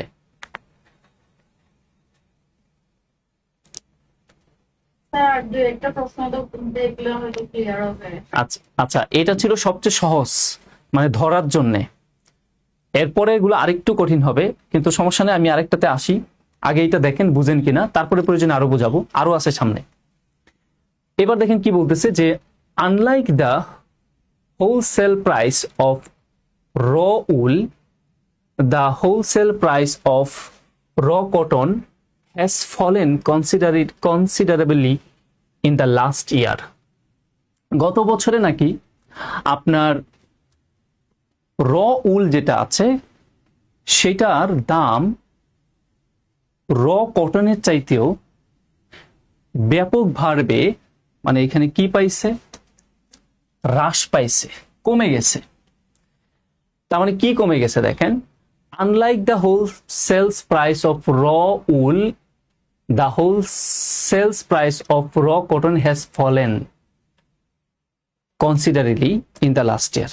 গত বছরে আপনার ওই র উলের দাম র কটনের চাইতে অনেক বেশি পরিমাণে ফল করছে বা কমে গেছে। Das although the retail price of cotton cloth at retail clothing store has not yet fallen, কিন্তু খুচরা বাজার যেটা, সেই খুচরা বাজারে কটনের যে কাপড়ের দাম সেটা কিন্তু সেইভাবে কমে নাই। এখন বলছে which of the following if true, নিচের কোন অপশনটা সত্য হলে most seriously weaken the argument above, তাহলে উপরের আর্গুমেন্টটাকে কার্যকরভাবে দুর্বল করে ফেলে। মানে আমার দাম কমে গেছে, দাম কমে যাওয়ার পরেও আমার খুচরা বাজারে ওই জিনিসটার দাম কমে নাই। এখন এটাকে দুর্বল করে দেওয়া, যে তাহলে দুর্বল কিভাবে হতে পারে চিন্তা করেন তো।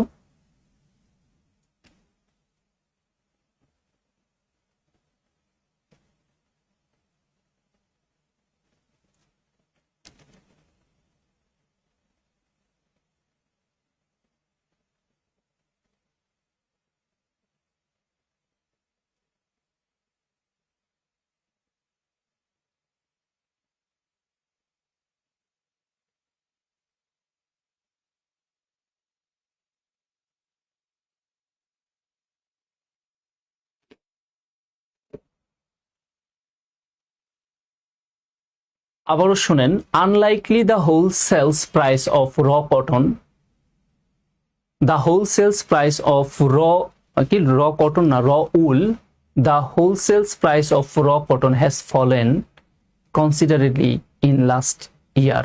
গত বছরে আপনার র উল মানে হচ্ছে কাঁচা পশম, কাঁচা পশমের চাইতে কাঁচা র কটন, কাঁচা তুলার দাম ব্যাপকভাবে কমে গেছে গত বছরে।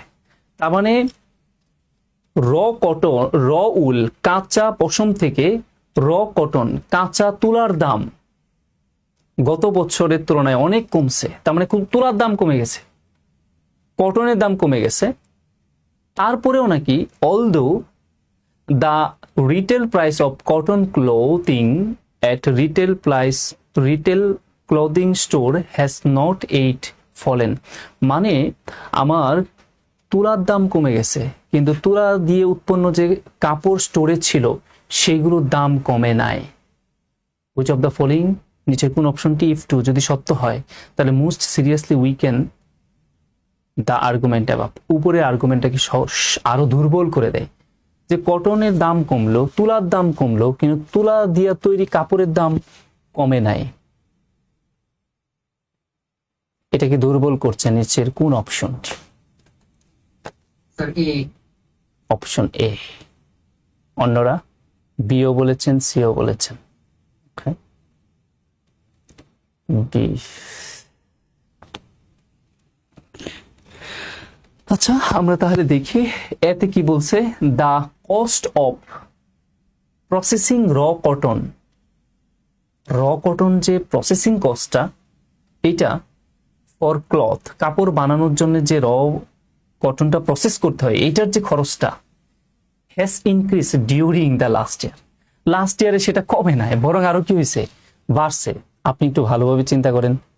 তাহলে র কটনের দাম যতই কমুক, আমার ওই র কটন দিয়ে বানানো কাপড়ের দাম কি আদৌ কমবে? চিন্তা করেন যে আমার যে র কটনটা আছে এটা দিয়ে যে আমি কাপড়টা বানাই, কাঁচা তুলাটাকে প্রসেসিং করে আমি যে কাপড়টা বানাই সেই প্রসেসিং এর যে খরচটা, এইটা বরং ওই লাস্ট ইয়ারে বাড়ে নাই, কমে নাই, বরং আরো বাড়ছে। তাহলে কি আমার ওই স্টেটমেন্টটাকে আরো দুর্বল করে দিচ্ছে যে হ্যাঁ, কটনের দাম কমতেছে কিন্তু কটন দিয়ে বানানো কাপড়ের দামও তো কমা উচিত, কিন্তু কেন কমছে না? কারণ ওই কটনটাকে প্রসেসিং করে যে কাপড়টা বানানো হয় সেই কস্টিংটা গত বছর বাড়ে না, কমে নাই, বরং আরো বেড়ে গেছে। তাহলে এটাই আমার ওই স্টেটমেন্টটাকে আরো কি করে দেয়, দুর্বল করে দেয়। ক্লিয়ার কিনা দেখেন তো, কারো কোথাও প্রবলেম আছে কিনা?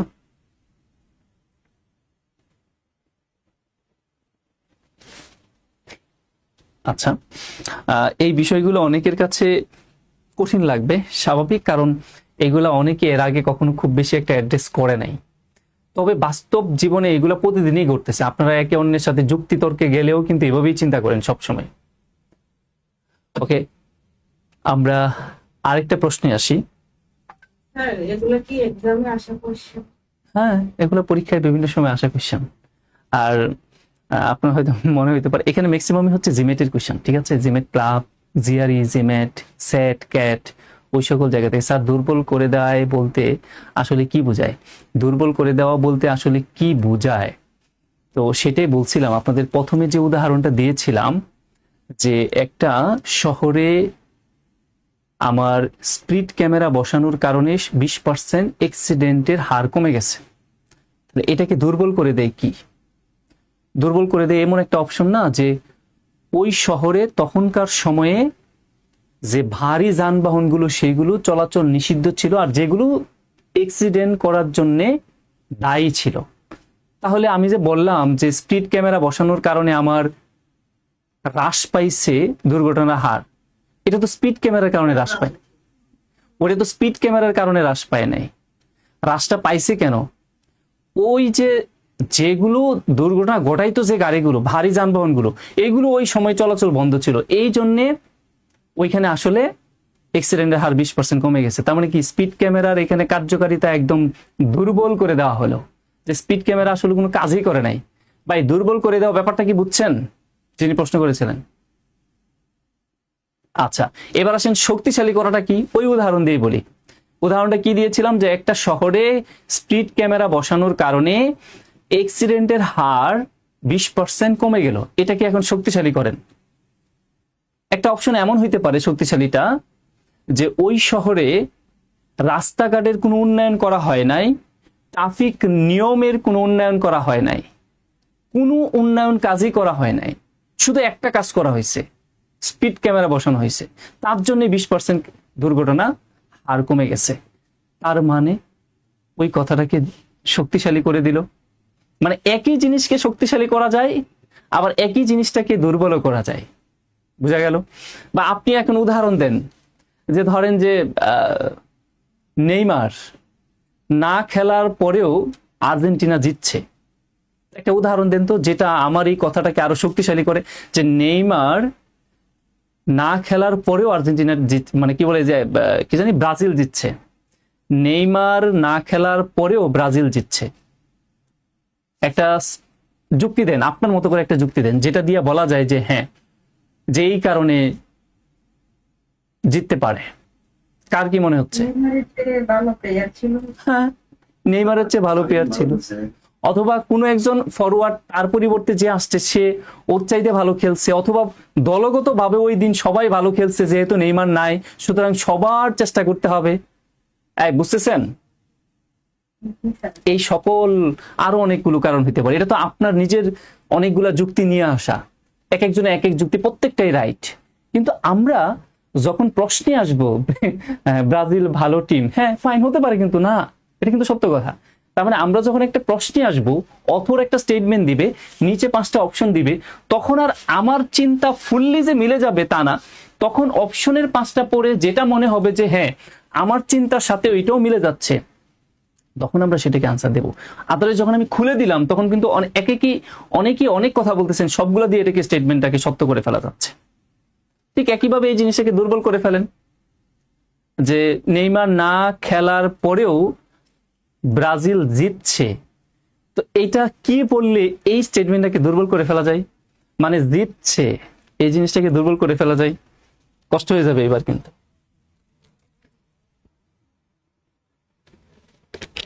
এবার ভালো খেলে না স্যার। রাইট রাইট, নেইমার ভালো খেলে না, তাই না? তার মানে বোঝা গেল বিষয়টা। ওকে, আসেন আমরা আরো কিছু কোশ্চেনে আসি, দুর্বল করার বিষয়টা। এটা বড় প্রশ্নে আসি, দেখেন কি বলছে। দ্য রিসেন্ট, এটা কি, decline the value of the dollar was triggered by a prediction of slower economic growth in the coming year। একটু ভালো করে বুঝি, একটু বড় লাইন। তারা বলছে সাম্প্রতিক বছরগুলোতে, সাম্প্রতিক বছরে decline the value of dollar, ডলারের মূল্যটা কমে যাচ্ছে বা কমে গেছিল। ওয়াজ ট্রিগারেড বাই আ প্রেডিকশন, এটা কমে গেছিল কেন? একটা প্রেডিকশনের কারণে, পূর্ব অনুমানের কারণে। কি পূর্ব অনুমানটা? Of slower economic growth in the coming year, আগামী বছর নাকি অর্থনৈতিক যে প্রবৃদ্ধি সেটা নাকি হ্রাস পাবে, কমে যাবে। এই কথাটা শোনার সাথে সাথেই, এই প্রেডিকশনটা পাওয়ার সাথে সাথেই সাম্প্রতিক বছরে মার্কেটে ডলারের মূল্য হ্রাস পাওয়া শুরু করে দিচ্ছে বা হ্রাস পেয়ে গিয়েছিল। ফাইন, দেখেন একটা প্রেডিকশন, গত বছরে আগামী বছরে কি ঘটবে, আগামী বছরে অর্থনৈতিক মন্দা হবে বা অর্থনৈতিক প্রবৃদ্ধি কম হবে, তাই সাম্প্রতিক বছরগুলোতে ডলারের মূল্য হ্রাস পেয়ে গিয়েছিল, এটা বলতেছে। বাট কিন্তু that prediction would not have adversely affected the dollar had it not been for the government's huge budget deficit. তার মানে এটা বলতেছে, বাট কিন্তু দ্য প্রেডিকশন, ওই যে অনুমানটা, would not have adversely effect, এই অনুমানটাই এইখানে ব্যাপকভাবে ইফেক্ট করে নাই। তাহলে কি করছে? Had it not been for government's budget, এই বাজেট ডিফিসিট, এখানে একটা বড় কারণও ছিল যে বাজেটের বড় ধরনের ঘাটতি, এটাও কিন্তু ডলার ফোল্ডের একটা কারণ ছিল, সবচেয়ে বড় কারণ। ওইটাই, প্রেডিকশনটাই এখানে সবচেয়ে বড় কারণ। হুইচ মাস্ট দেয়ারফোর, হুইচ মানে এই যে বাজেট ডিফিসিট বা ঘাটতি budget, must therefore be decrease, এটা আরো আপনার হ্রাস কি করছে? ডিক্রিজ করছে, হ্রাস করছে। টু প্রিভেন্ট ফিউচার কারেন্ট ডিক্লাইনস, ভবিষ্যতের কারেন্ট বা মুদ্রার মান কমে যাওয়াটাকে আরো রক্ষা করছে এটা। মানে পুরাটাই যে প্রেডিকশনের কারণে মুদ্রার মান কমে যাচ্ছে বিষয়টা তা না। একটা কারণও, বড় একটা কারণ হচ্ছে সরকারের ঘাটতি budget. Which of the following if true, নিচের কোন অপশনটি সত্য হলে, would most seriously weaken the conclusion about how to prevent future currency decline? কোন অপশনটা সত্য হলে ওই যে আমাদের বলা হলো ভবিষ্যতে মুদ্রার মান হ্রাস পাবে সেটাকে আরো দুর্বল করে দেয়? খেয়াল করেন, মুদ্রার মান হ্রাস পাওয়ার একটা বড় কারণ এটা না, কোনটা? ওই প্রেডিকশন যে আগামী বছর অর্থনৈতিক মন্দা হবে, এর জন্যই মুদ্রার মান কমে যাচ্ছে, এটাই বড় কারণ না। একটা বড়, এর চেয়েও একটা বড় কারণ হচ্ছে এখানে সরকারের ঘাটতি বাজেট। এবার দেখেন কার কি মনে হচ্ছে।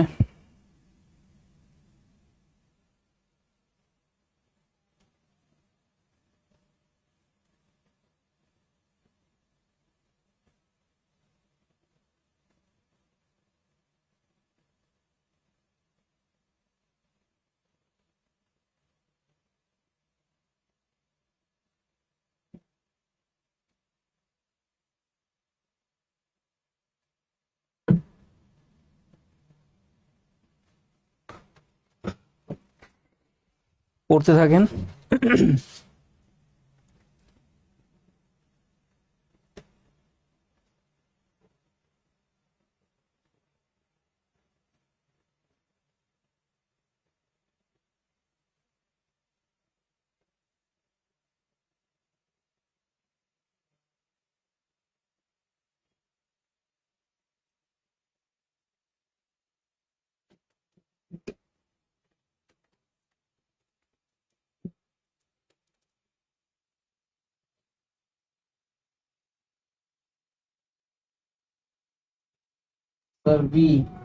ওকে,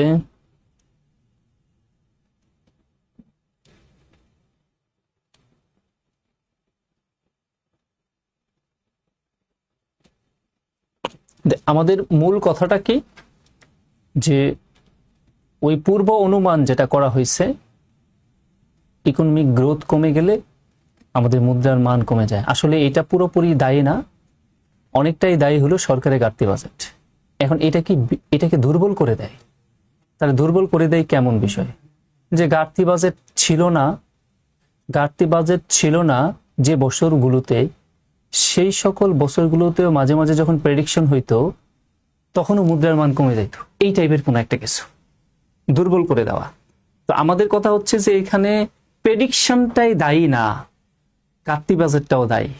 তাহলে এটাকে দুর্বল করে দেওয়া মানে হচ্ছে যে এমন একটা বিষয়, আমরা কি বলেছেন, ডি বলেছেন, আর কে কি বলেছেন? তো অপশন এ তে দেখেন কি বলছে, the government has made little attempt to reduce the budget deficit. এটা কিন্তু আমাদের সাথে ওই সরাসরি এখানে যাচ্ছে না, ডি বলেছেন অনেকে। আচ্ছা, ডিটা দেখি কি আছে। Before their was a large budget deficit, মানে আগের কিছু কিছু বছরগুলো, যেই বছরগুলোতে বড় ধরনের বাজেট ঘাটতি ছিল না, এমন বছরগুলোতেও prediction of slower economic growth frequently cause decline in the dollar's value. হ্যাঁ, আগের কিছু কিছু বছরগুলোতেও এমন কিছু বছরও ছিল যে বছরগুলোতে আমাদের বড় ধরনের বাজেট ঘাটতি ছিল না, তথাপি ওই সময়গুলোতেও ওই প্রেডিকশন বা পূর্ব অনুমান অফ স্লোয়ার ইকোনমিক গ্রোথ, অর্থনৈতিক মন্দার পূর্ব অনুমানগুলোর কারণেও ফ্রিকুয়েন্টলি মাঝে মাঝেই cause decline in the dollar's value, ডলারের মূল্যগুলো মাঝে মাঝেই কমে যেত। তার মানে এটা কিন্তু আমাদের ওই আর্গুমেন্টটাকে আরো দুর্বল করে দিচ্ছে। তো এই বিষয়গুলো যখন আমরা একটু আরেকটু ডিপে ঢুকলাম, তখন কিছু কিছু জায়গাগুলো অনেকের জন্য একটু কঠিন কঠিন মনে হবে। এগুলো সম্পূর্ণটাই আসলে ডিপেন্ড করবে আপনি কতটা প্র্যাকটিস করতেছেন তার উপর। আদারওয়াইজ কিন্তু এই জিনিসগুলো, বড় বড় জিনিসগুলো ক্লিয়ার হবে না, ছোট ছোট জিনিসগুলো খুব সহজেই আপনারা দুর্বল বা স্ট্যান্ড দেন এই জিনিসগুলো করে ফেলতে পারবেন। আচ্ছা, আমরা তাহলে খুবই জনপ্রিয় একটা কোশ্চেন, যে টপিকটা এখন আমরা যাব সেটা হচ্ছে প্যারাডক্স টাইপের কোশ্চেন। এগুলো আরো বেশি জনপ্রিয়, এগুলোর থেকেও আরো বেশি পরিমাণ প্রশ্ন আসে। প্রশ্ন মূলত আপনি পাবেন হচ্ছে সবচেয়ে বেশি এজাম্পশন, কনক্লুশন, তারপরে স্ট্যান্ড দেন এন্ড উইকেন, এবং লাস্টে আপনি প্যারাডক্স টাইপের কোশ্চেনগুলো পাবেন, কারণ এটা আরেকটু ডিপের আলোচনা। এখন প্রশ্ন হলো, এই টাইপের প্রশ্নগুলো বুঝতে গেলে আগে আমার বুঝতে হবে যে প্যারাডক্স কথাটার অর্থটা কি, কার কি মনে হচ্ছে? আমরা একটু বলবো যে প্যারাডক্স এটার মানেটা কি বোঝায়।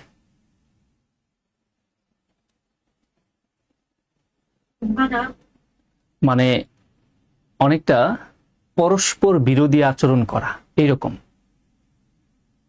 স্যার, একটা কোশ্চেনের মার্ক কত থাকবে? আচ্ছা, একটা কোশ্চেনের মার্ক কত থাকবে? এই সকল কোশ্চেন এমসিকিউতে আসলে 1 মার্ক করেই থাকবে, আর যদি রিটেনে আসে তাহলে আমরা লাস্টে যেটা দেখলাম যে রিটেন কোশ্চেনগুলোতে 2 মার্ক, 5 মার্ক এরকম করে থাকতে পারে।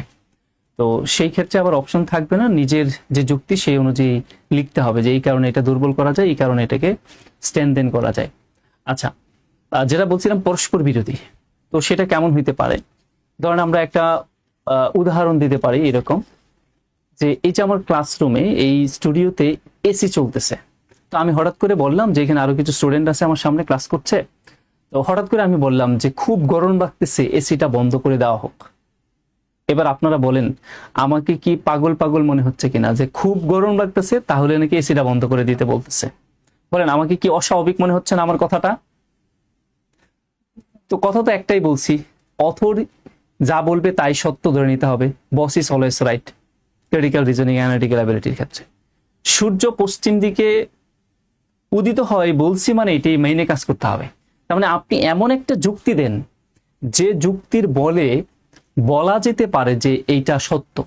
ধরেন আমি এটা এসির কথাই বললাম যে ভীষণ গরম লাগছে, এসিটা বন্ধ করে দেওয়া হোক। একটা যুক্তি দেন তো যেটা দিয়ে এই স্টেটমেন্টটাকে আরো মানে প্রমাণ করা যায়, সত্য করে ফেলা যায়, যে যদিও আমার কাছে আপাতত মিথ্যা মনে হচ্ছে বিষয়টা।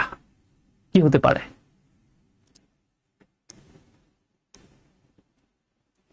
যার যেটা মনে হয় সেভাবেই চিন্তা করবেন। যে একটা যুক্তি দিলে এটা সত্য হতে পারে। এসি টেম্পারেচার 25°+C ডাজেন্ট, এগুলো কিচ্ছু না। মানে এসি ঠিক আছে, টেম্পারেচার কত না বেশি এগুলো কোনো কিছুই ফ্যাক্ট না, বা আমি আমার স্টেটমেন্টে ওইগুলো বলেও নাই, টেম্পারেচার রিলেটেড কোনো কথাই বলে নাই। জাস্ট বলছি খুব গরম লাগতেছে, এসিটা বন্ধ করে দেওয়া হোক। আচ্ছা, আপনাদের আরেকটু সহজ করে ফেলি, মানে আমি যেটা সবসময় দিই আর কি,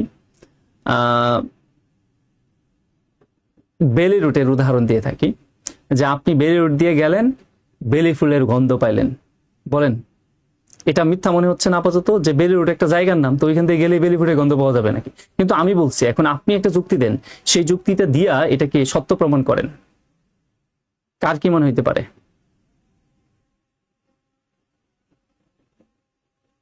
বেরি রোডে অনেক বেশি বেরি ফুল গাছ আছে, তাই বেরি ফুলের গন্ধ পাওয়া যায়। হতে পারে। বেলি রোডে বেলি ফুল থাকে, হ্যাঁ হতে পারে। বেলি রোডে সত্যিকার অর্থে বেলি রোডে গেলে বেলি ফুলের গন্ধ পাওয়া যায়, এটা নিশ্চয়ই জানেন, কারণ ওইখানে বেলি ফুলের মালা বিক্রি করা হয়, কাঁচা বেলি ফুলের মালা। আপনি গেলেই দেখবেন যে স্মেল পাওয়া যায়, এত বেশি বিক্রি করা হয়। হ্যাঁ হতে পারে। আবার কেউ কেউ বলবো ওইখানে একটা বিকারুন নেশা আছে, মেয়েরা থাকে, সুন্দর ফুল, এখানে বিকারুন নেশাতে হয়তো বেলি ফুলের গাছ আছে তাই গন্ধ আসে, হতে পারে। হয়ে গেল কিন্তু। আর যেটা এসির কথা বললাম, যে এমন কেউ আছে যে তার শরীরে জ্বর, সেই এসির ঠান্ডায় তার আরো খারাপ অবস্থা হয়ে যেতে পারে, ইভেন তার লাইফ থ্রেটিং এর কারণও হইতে পারে, যদিও গরম লাগতেছে তারপরে এসিটা বন্ধ করে দেওয়া উচিত। কি হলো না? ইয়েস, জি স্যার। খুবই যৌক্তিক পার্সন হইতে হবে এই প্যারাডক্স গুলোর ক্ষেত্রে, খুবই যৌক্তিক। মানে বিষয়টাই হলো যুক্তি, মানে আপনার যুক্তি দিয়া তথ্য বিশ্লেষণ করে আপনার একটা জিনিসকে প্রমাণ করতে হবে। এইগুলোই হচ্ছে ক্রিটিক্যাল রিজনিং। ওকে, আসেন এবার আমরা তাহলে একটা প্রশ্ন দেখি, খুব মনোযোগ দিয়ে দেখবো আমরা। এখানে দেখেন কি বলছে, যে সাম কমিউনিটিস ইন ফ্লোরিডা, ফ্লোরিডার কিছু community are populated almost exactly by retired people. অধিকাংশ মানুষই ওই কমিউনিটিতে যারা থাকে তারা হচ্ছে অবসরপ্রাপ্ত, মানে চাকরি থেকে অবসর নেওয়া বা ব্যবসা থেকে অবসর নেওয়া, নিজ কার্য থেকে অবসর নেওয়া ব্যক্তি। অ্যান্ড এবং কন্টেইন ফিউ, ফিউ মানে হচ্ছে নাই বললেই চলে, ইফ এনি ফ্যামিলি, যদি কোনো ফ্যামিলি থাকে সেই ফ্যামিলিতে নাই বললেই চলে, উইথ স্মল চিলড্রেন, মানে ওই সকল ফ্যামিলিতে কোনো বাচ্চা নাই বললেই চলে, বলতে কি কোনো বাচ্চাই নাই, এখানে যা থাকে তারা সবাই হচ্ছে রিটায়ার্ড পারসন।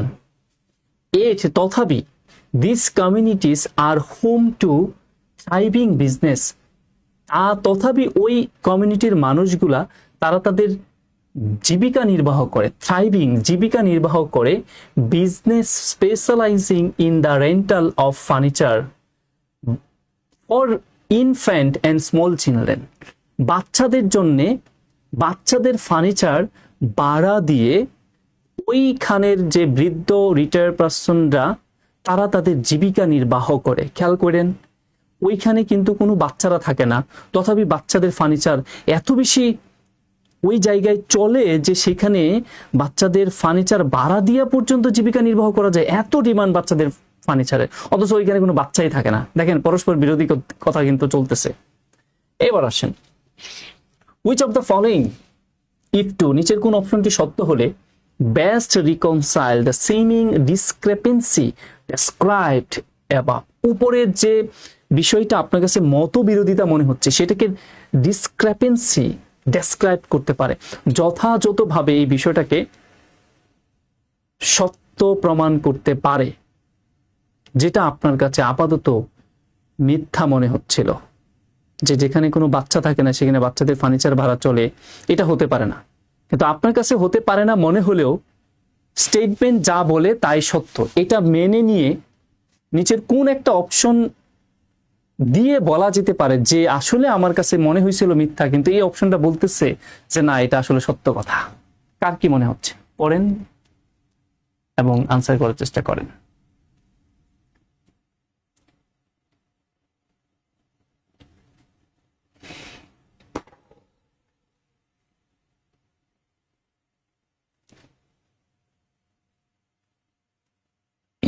আমাদের নেক্সট ক্লাস মেবি ডেটা সাফিসিয়েন্সির উপর হবে, যে ক্লাসটা আপনাদের হাই ভলিউম ক্লাস বলা যায়, খুবই খুবই ইম্পর্টেন্ট ক্লাস, ওই ক্লাস কোনোভাবেই মিস করা যাবে না।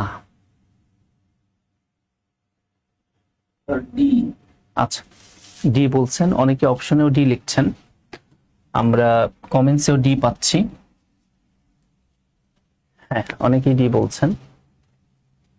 তো আমরা দেখব যে অন্যগুলো কেন না, বা ডি কি আদৌ আনসার কিনা। ডি দিয়েই শুরু করব। ডিতে কি বলছে দেখেন। আর কারো কি কোনো কিছু মনে হচ্ছে? আবারও ডি, আরো একজনকে আমরা পাইলাম যে কিনা ডি আনসার করেছে। ওকে, সমস্যা নেই। ডিতে কি আছে দেখি তাহলে। Many residents of this community must provide for the needs of visiting grandchildren several week out year. আচ্ছা, তো অধিকাংশ রেসিডেন্টই আপনার অবশ্যই প্রোভাইড করতে হয় for the needs of visiting grandchildren several weeks a year. বছরের প্রায় সপ্তাহগুলোতে ওই গ্র্যান্ডচিলড্রেন, যেহেতু ওইখানে আপনার সব বৃদ্ধ পুরুষ এবং মহিলা থাকে, তার মানে বৃদ্ধ পুরুষ এবং মহিলাদের সাথে সবচেয়ে বেশি সম্পর্ক হলো তাদের নাতি নাতনিদের। তার মানে নানা নানির সাথে, দাদা দাদির সাথে সম্পর্ক হলো নাতনি নাতি ওদের। তো ওরা প্রায়ই ওই কমিউনিটিতে বেড়াইতে আসে, এবং ফ্রিকোয়েন্টলি আসে এবং চলে যায়। আসে, 2-1 দিন থাকে, আবার চলে যায়। তখন ওই এলাকার ফার্নিচারের অনেক দাম। তো তা না কইরে একটা ফার্নিচার না কিনা বরং 2 দিনের জন্য ভাড়া নিয়ে আসলে সেটা আরো বেশি সাশ্রয়ী। ইয়েস, তাহলে এটা হতে পারে যে বাচ্চারা না থাকা সত্ত্বেও ওই এলাকায় বাচ্চাদের আনাগোনা এত বেশি, যে এলাকায় বাচ্চারা থাকে তাদের চাইতেও বেশি, তাই ওইখানে ফার্নিচারের ডিমান্ডও বেশি। শুধুই বাচ্চাদের ফার্নিচারের ডিমান্ড এত বেশি যে ওইখানে ভাড়া প্রচন্ড চলে। তার মানে আমরা এটাকে আনসার হিসাবে নিতে পারি। তো দেখেন, আপনাদের মনে হয়েছিল যে এটা হতে পারে না, এটা কেমন করে সম্ভব, কিন্তু এমন একটা অপশন আমরা এখানে পেয়েছি যেটা দিয়ে আসলে এটাকে আমরা সত্য প্রমাণ করতে পারি। এবার আসলে অন্যগুলো কেন না, যেমন এ কেন না, দ্য বিজনেস এখানে specialising in the rental of children's furniture buy their furniture from distribute outside of Florida. Outside of Florida আমরা প্রশ্নের বাহিরে, আর্গুমেন্টের বাহিরে কোনোভাবেই যাব না। আউটসাইড অফ ফ্লোরিডার সম্পর্কে প্রশ্নই আসবে না, কারণ আমাদের এখানে আউটসাইড অফ ফ্লোরিডার বাইরে যাওয়া যাবে না। যা কিছু হইতে হবে ফ্লোরিডার ভিতরে ওই কমিউনিটিগুলোতেই হইতে হবে। আমরা এটা আর্গুমেন্টের বাইরে চলে যাওয়া। Few children who do reside in this community all known each other and often make overnight visit to one another house. একজন আরেকজনের বাড়িতে গিয়া এক রাত ওভারনাইটের জন্য থাকে। এই সকল কারণ আসলে এটা না। মূল কারণটা আসলে আমরা যেগুলো দেখতে পাচ্ছি যে এইগুলো আসলে কোনোটাই আলটিমেটলি হবে না। সরাসরি সম্পর্ক হচ্ছে গ্র্যান্ড চিলড্রেনদের সাথে আমাদের এখানে গ্র্যান্ড ফাদার অথবা গ্র্যান্ড মাদারদের। ওইখানে বাচ্চারা প্রায় বেড়াইতে আসে আর ওইখানে 2-1 দিন থেকে আবার চলে যায়, যার দরুন এখানে প্রচুর পরিমাণ ফার্নিচার ভাড়া চলে। এটি আমাদের একটা বড় কারণ হইতে পারে। আসেন তাহলে আমরা নেক্সটে দেখি। এটা তো আরো বড়। আচ্ছা, লাস্ট উইন্টার, গত শীতে, in a certain national forest, একটা নির্দিষ্ট জাতীয় উদ্যানে 1/6 মানে 1/6 কার অফ দ্য ব্ল্যাক বিয়ার, কালো ভাল্লুক যেগুলো আছে তাদের 1/6 ভাল্লুক populated was unable to find appropriate dens for hibernation। মানে একটা জাতীয় উদ্যানে গত শীতে যে পরিমাণ ব্ল্যাক বিয়ার আছে, কালো ভাল্লুক আছে, তাদের 1/6 ভাল্লুক তারা আনএবল টু ফাইন্ড, খুঁজে পাইতে তারা সক্ষম হয়নি বা অক্ষম হয়েছে অ্যাপ্রোপ্রিয়েট ডেন্স, যথাযথ গুহা ফর হাইবারনেশন, তাদের শীতনিদ্রায় যাওয়ার জন্য। তার মানে গত শীতে একটা জাতীয় উদ্যানে ব্ল্যাক বিয়ারের, কালো ভাল্লুকের 1/6 ভাল্লুক তারা তাদের শীতনিদ্রায় যাওয়ার জন্য যথাযথ গুহা খুঁজে পানেই নাই। এটা আমাদেরকে বলতেছে।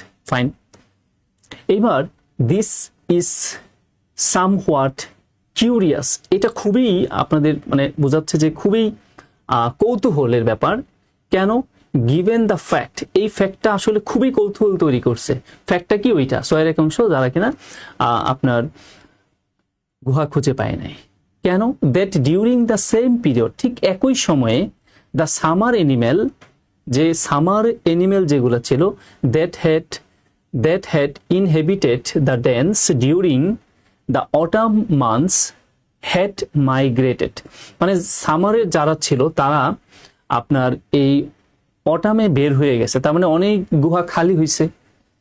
এত গুহা খালি থাকার পরেও ছয়ের এক অংশ কালো ভাল্লুক তারা তাদের শীতনিদ্রায় যাওয়ার জন্য জায়গা পায় নাই। বিষয়টা আসলে খুবই কৌতূহলের বিষয়। এবার বলছে মেনি অফ দ্য ডেন্স, অধিকাংশ গুহা ওয়ার লার্জ ইনাফ, যথেষ্ট বড় ছিল, টু অ্যাকোমোডেটেড, বসবাসের জন্যে, দ্য বিয়ার, ওই ভাল্লুকগুলোর, এন্ড এবং were well isolated against the harshest winter weather, মানে তীব্র শীতেও ওই সকল গুহায় থাকার জন্যে পর্যাপ্ত জায়গা কিন্তু ওই ভাল্লুকগুলোর ছিল। তারপরেও আবার ওই সামারের অটামে যারা ছিল ওরা আবার বেরোয় যাওয়ার পরেও গুহা খালি, এর পরেও নাকি ছয়ের এক অংশ কালো ভাল্লুক তারা তাদের শীতনিদ্রায় যাওয়ার জন্য পর্যাপ্ত গুহা খুঁজে পায়নি। এটা সত্যিই কৌতূহলের বিষয়। এখন বলতেছে কেন। এবার আসেন, which of the following statement, নিচের কোন অপশনটি ইফ টু, নিচের কোন অপশনটি সত্য হলে উইথ বেস্ট এক্সপ্লেইন, এই উপরের স্টেটমেন্টটাকে সবচেয়ে ভালো ব্যাখ্যা দিতে পারে। হোয়াই, কেন, দ্য ব্ল্যাক বিয়ার, কালো ভাল্লুক, ওয়ার আনএবল, অক্ষম হয়েছিল, টু ফাইন্ড অ্যাপ্রোপ্রিয়েট প্লেস, যথাযথ জায়গা খুঁজে পেতে, টু হাইবারনেট, শীতনিদ্রায় যাইতে, ওয়েন, যখন, they were ample dens available, যখন ওই ডেন্সগুলো খালি ছিল। তারপরেও কেন তারা পায় নাই জায়গা, এইটাকে যথাযথভাবে নিচের কোন অপশনটা ব্যাখ্যা দিতে পারে। দেখেন, জায়গা খালি, তাও খালি জায়গা পাই নাই, বিষয়টা তো পরস্পর বিরোধী। প্রচুর জায়গা খালি, তাও আমি জায়গা পাই নাই, কেন? এটা একটা ভালো কোয়েশ্চেন আপনার এই প্যারাডক্স বিষয়গুলো বোঝার জন্য।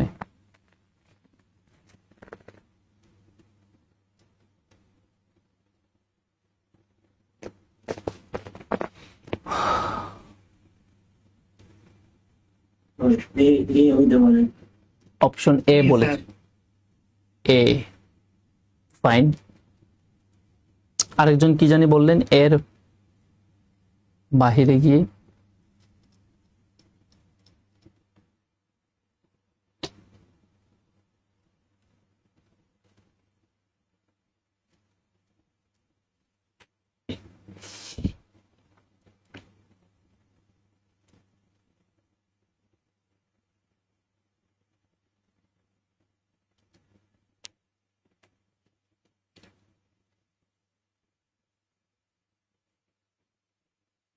আচ্ছা আসেন তাহলে আমরা ব্যাখ্যায় যেতে পারি। অনেকেই এ বলেছেন, স্যার কি হতে পারে? ইয়েস, ইও বলেছেন। আর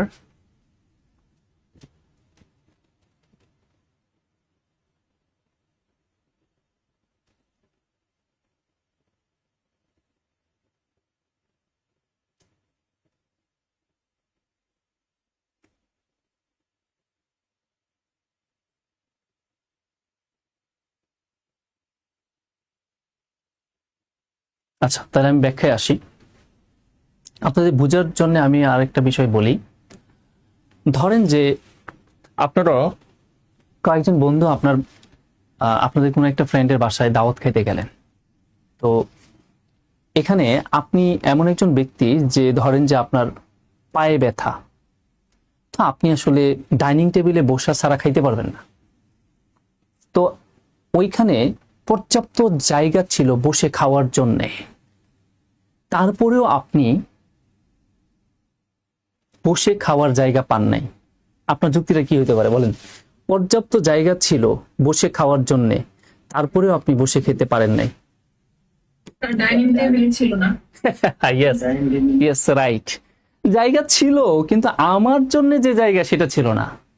সহজ কথা না? মানে আমি বসে খাইতে পারি না ডাইনিং টেবিল স্যার, আমার পায়ে ব্যথা, আমি খাটে বসে খাইতে পারবো না, আমি মাদুরে বসে খাইতে পারবো না। বুঝা গেল কিনা বিষয়টা? এখানেও অনেকটা তাই। ওই রকম ভাবে একটু চিন্তা করেন, কি সেটা মোস্ট এ নাম্বারে কি বলছে, মোস্ট অফ দ্য ডেন্স, অধিকাংশ গুহা, হুইচ মানে ওই গুহাগুলোই ওয়ার লেফট ব্যাকেন, খালি ছিল, were in the higher parts, উপরের অংশগুলোতে, ওই বনের যে উপরের অংশ সেইগুলোতে, অফ দ্য ফরেস্ট, ওই বনের region, of the forest region, ওই বনের সবচেয়ে উপরের অংশগুলোতে ওই সকল গুহাগুলো, মোস্ট অফ দ্য গুহায় কি ছিল, খালি ছিল, অ্যান্ড এবং were therefore inaccessible to the bear who inhabited the lower region, যারা জায়গা খুঁজতেছিল তাদের বসবাস হলো একদম ওই বনের নিচু এলাকায়। তো নিচু এলাকায় যে আপনার কালো ভাল্লুকগুলো থাকে, ওরা কোনোভাবেই আসলে উপরে উঠতে পারে না। উপরে যদি পুরো জগৎ খালি থাকে, এটা তার জন্য তো না। ইয়েস, এটা একটা কারণ হইতে পারে। তাহলে 6-এর 1 অংশ যে আমার কালো ভাল্লুক তারা শীতনিদ্রায় যাইবার জন্য যথাযথ গুহা পায় নাই, ওই 1 অংশ ভাল্লুকদের বসবাস ছিল কোথায়, ওই বাগানের লয়ার রিজিয়নে। ভাই ধরতে পেরেছেন?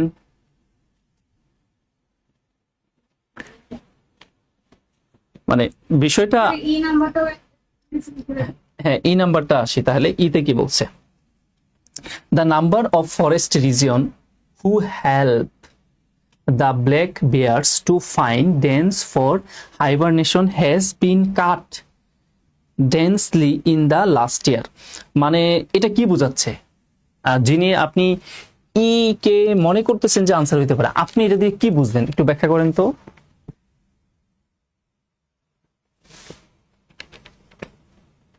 তো যারা নাকি কালো ভাল্লুকদের ওই যে গুহা বের করতে সাহায্য করে, তাদের সংখ্যাটা কমে গিয়েছিল হঠাৎ গত বছর। এই কারণে কালো ভাল্লুকরা আসলে গুহা থাকা সত্ত্বেও খুঁজে পায় নাই, আমি এটাই ভাবতেছিলাম। আচ্ছা, the number of forest rangers who help the black Beers, যারা ওই কালো ভাল্লুকগুলোকে সহযোগিতা করে, টু ফাইন্ড ডেন্স হাইবারনেশন, তাদের শীতনিদ্রায় যাওয়ার জন্য, গুহাগুলো খুঁজে দেওয়ার জন্য যারা হেল্প করে, ওরা has been cut drastically in the last year, ওরা ব্যাপকভাবে কমে গেছে। আপনি কি কোথাও পাইছেন যে আমার আর্গুমেন্টটাতে যে ওই ভাল্লুকগুলাদের জায়গা খোঁজার জন্য কেউ একজন সহযোগিতা করে, এমন কাউকে পাইছেন? আমরা এমন কোনো ব্যক্তিকে ওই আর্গুমেন্টে খুঁজে পাই নাই। তার মানে ওই ব্যক্তিকেন্দ্রিক কোনো আলোচনা এখানে চলবে না। বুঝতে পেরেছেন? ক্লিয়ার? Okay, thank you. আসেন তাহলে আমরা ওই যে বারবার একটাই কথা মাথায় শুধু এইগুলা রাখবেন, স্টেটমেন্ট যা বলছে তা সত্য, স্টেটমেন্টের বাইরে যাওয়া যাবে না, স্টেটমেন্টের কি পয়েন্টগুলোর বাইরে যাওয়া যাবে না, স্টেটমেন্টের কি পয়েন্টের বাহিরে যে পয়েন্টগুলো আছে অতিরিক্ত মনে হচ্ছে অপশনগুলোতে, সেগুলো বাদ দিয়ে চিন্তা করতে হবে। এই বিষয়গুলো সবসময়, এই টেকনিকগুলো আপনার সবসময় অ্যাপ্লাই করতে হবে।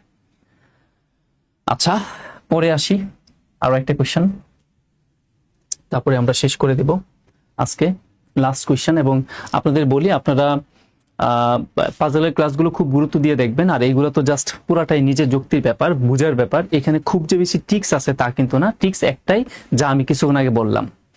আর প্র্যাকটিস করলে আপনি এই দুর্বলতা করা, এই শক্তিশালী করা, পরস্পর বিরোধিতা করা, অনুমান করা, সামান্য অনুমান করা, যুক্তি দিয়ে প্রমাণ করা, এইগুলো আপনি পারবেন শুধু প্র্যাকটিসের উপর।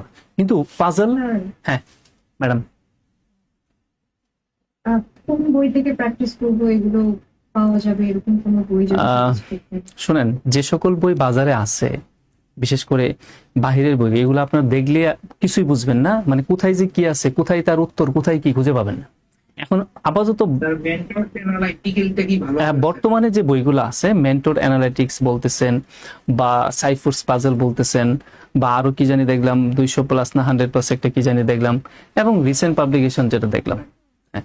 তাহলে এই বইগুলোর মধ্যে বাজারে আরেকটা বই আসতেছে সবচেয়ে ভালো, এটা আমাদেরই কেউ একজন, এটা আসলে পরে আমরা বলবো, ওই বইটা আপনার জন্য সবচেয়ে ভালো হইতে পারে। এটা এখনো আসে নাই, কিন্তু যে বইগুলো আছে এগুলো আপাতত যে কোনো একটা নিয়ে, আমি মনে করি যে আর ধরেন এখানে পাজেলের যে বই বলেন এটা শুধু পাজেল আছে, মানে সবকিছুর সমন্বয় একসাথে খুব কমই আছে। অনেকের হয়তো মেন্টরস নিতে পারেন, ওইখানে ডেটা সাফিসিয়েন্সি আছে, কিছু পাজেল আছে, কিছু ক্রিটিক্যাল রিজনিং আছে। আর রিসেন্ট পাবলিকেশন যেটা আছে সেটার মধ্যে মোটামুটি অল্প অল্প করে সবই আছে, বিগত সালে পরীক্ষায় আসা। তো ওইটা কিন্তু আপনার কোয়েশ্চেন কি ধরনের হইতে পারে সেটা আপনাকে কিছুটা হেল্প করবে। রিসেন্ট পাবলিকেশন যেটা আছে এটা কেন হেল্প করবে, কারণ এখানে মোটামুটি সবকিছু একসাথে আছে। বিগত সালের পরীক্ষায় কি কি ধরনের কোয়েশ্চেন করছে আপনি যদি ওইটা নিয়ে আগান তাহলেই তো বুঝতে পারবেন। বিগত সালের কোয়েশ্চেনে আমরা দেখতে পাচ্ছিলাম ডেটা সাফিসিয়েন্সি ছিল, তাই এবার পরীক্ষায় আসতে পারছে ডেটা সাফিসিয়েন্সি। তার মানে এইটা আপনার জন্য একটা ভালো সোর্স হতে পারে যে আমরা কি প্রশ্ন বিগত সালে আসছে সেটা জানার জন্য। এখন প্র্যাকটিস ওইটাও হইতে পারে। আর আমরা যে শীট দিছি এইখানে যে জিনিসগুলো আছে এইগুলোও যদি একটু একটু ভালো করে দেখেন, ইনাফ। বিশ্বাস করেন কেন ইনাফ, যারা বইগুলো কিনছেন কিনা দেখেন ম্যাক্সিমামই আমাদের শীটের সাথে মিলে যাচ্ছে। কারণ তারা কই যাবে, তাদেরও তো জায়গা এই জায়গাগুলোর মধ্যেই। আর অতিরিক্ত হিসাবে আমি আপনাদের জিআরই জিমের থেকে কিছু কিছু জিনিস দিচ্ছি। আপনার মনে হয় সিটিং পাজলের ব্যাপারটা পাইছেন। সিটিং পাজল খুব যে একটা বাজারে আছে তাও না। সিটিং পাজলের জায়গা আমি কিছু কিছু দিয়েছি, মানে কিছুটা দেওয়ার চেষ্টা করছি। আপনার কি পিডিএফটা পাইছেন সিটিং পাজলের? সলভ করে একটা পিডিএফ দিয়ে রাখছি। আর স্যার পাইনি। আপনারা পাইছেন কিন্তু আপনারা বুঝেন না কোথায় কি আছে। একটা বিষয় দেখেন, আমাদের যে পাজলের ক্লাসগুলো হয়েছে, এবার আমি বলছি আবার রিঅ্যারেঞ্জ করে দিতে, আর একটু গুছায় লিখে দিবে আপনাদের পিডিএফ শিটটা, তাহলে সহজে বুঝবেন। প্রথম যে কয়টা পাজলের ক্লাস হয়েছে তার জন্য একটাই শিট, ওই শিটের মধ্যে সবগুলো প্র্যাকটিস আছে। এক, গত ক্লাস আর আজকের ক্লাস ক্রিটিক্যাল রিজনিং ছিল। ক্রিটিক্যাল রিজনিং এর আমরা ক্লাস শিট দুইটা, ক্লাসও দুইটা, কিন্তু দুইটা শিটকে একটা শিটে দিয়ে রাখছি।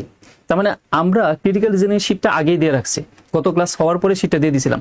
ওই শিটটা কিন্তু আজকের ক্লাস থেকে ওইখানে প্র্যাকটিস আছে। তার মানে ক্রিটিক্যাল রিজনিং এর জন্য একটা শিট, ক্লাস একের অধিক হবে কিন্তু শিট একটা। পাজলের জন্য ক্লাস হবে একের অধিক। সিডিং এর আলাদা কোনো স্যার পিডিএফ নাই স্যার? আচ্ছা, সিটিং পাজলে আলাদা পিডিএফ দিছিলাম, ওদেরকে বলছিলাম দেওয়ার জন্য। যদি না দিয়ে থাকে আমি আজকে আবার দেখতেছি। হোয়াটসঅ্যাপ গ্রুপে পাইছেন? স্যার মোট দুইটা পিডিএফ দেওয়া হ্যাঁ হ্যাঁ, দুইটাই দিবে, দুইটাই হবে। আর অতিরিক্ত একটা দেওয়ার কথা, এটা যদি না দেয় আমি আজকে বলে দিব এটা দেওয়ার জন্য, সিটিং পাজল প্র্যাকটিস করার জন্য। এবং আগামী ক্লাসে মনে হয় আমাদের যতদূর জানি যে ডেটা সাফিসিয়েন্সি থাকার কথা। তো ডেটা সাফিসিয়েন্সির জন্যও আমরা যে ক্রিটিক্যাল রিজনিং শিটটা রাখছি এটার মধ্যেই ডেটা সাফিসিয়েন্সি না, ডেটা সাফিসিয়েন্সির জন্য আমরা আলাদা শিট, ওটা আলাদা করে রাখা আছে, ওটা পরে দেব। তো আগামী ক্লাসে ডেটা সাফিসিয়েন্সি করাবো, ডেটা সাফিসিয়েন্সির জন্য একটা শিট পাবো। ওই সিটিং পাজলের এরিয়াটা নাকি দেন নাই পিডিএফটা? এই সিটিং পাজল তো গুগল শিটে দেওয়া আছে, আপনার কি গুগল শিটটা দেখছেন? আর ওইটা তো একই শীটে, মানে প্রথম যে শীটটা দেওয়া হয়েছে ওইটার মধ্যে একটু সিটিং আছে। আবার আরেকটা দিছিলাম না অতিরিক্ত? আচ্ছা, স্যার অতিরিক্ত করে না, এই যে যেটা এই যে অতিরিক্ত দেখা গেল ওদের নাই। আচ্ছা আচ্ছা, আমি একটু বের করে দিচ্ছি, একটু দেখেন আপনারা। বোর্ড দেখা যায়? বোর্ড শেয়ার করেন, না তো বুঝবে না।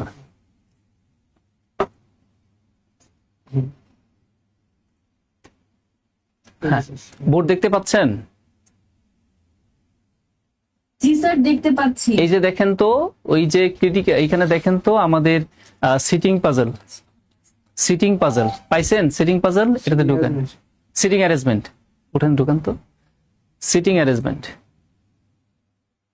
এই যে সিটিং অ্যারেঞ্জমেন্ট, প্রশ্ন এবং সমাধান সহ, দেখছেন?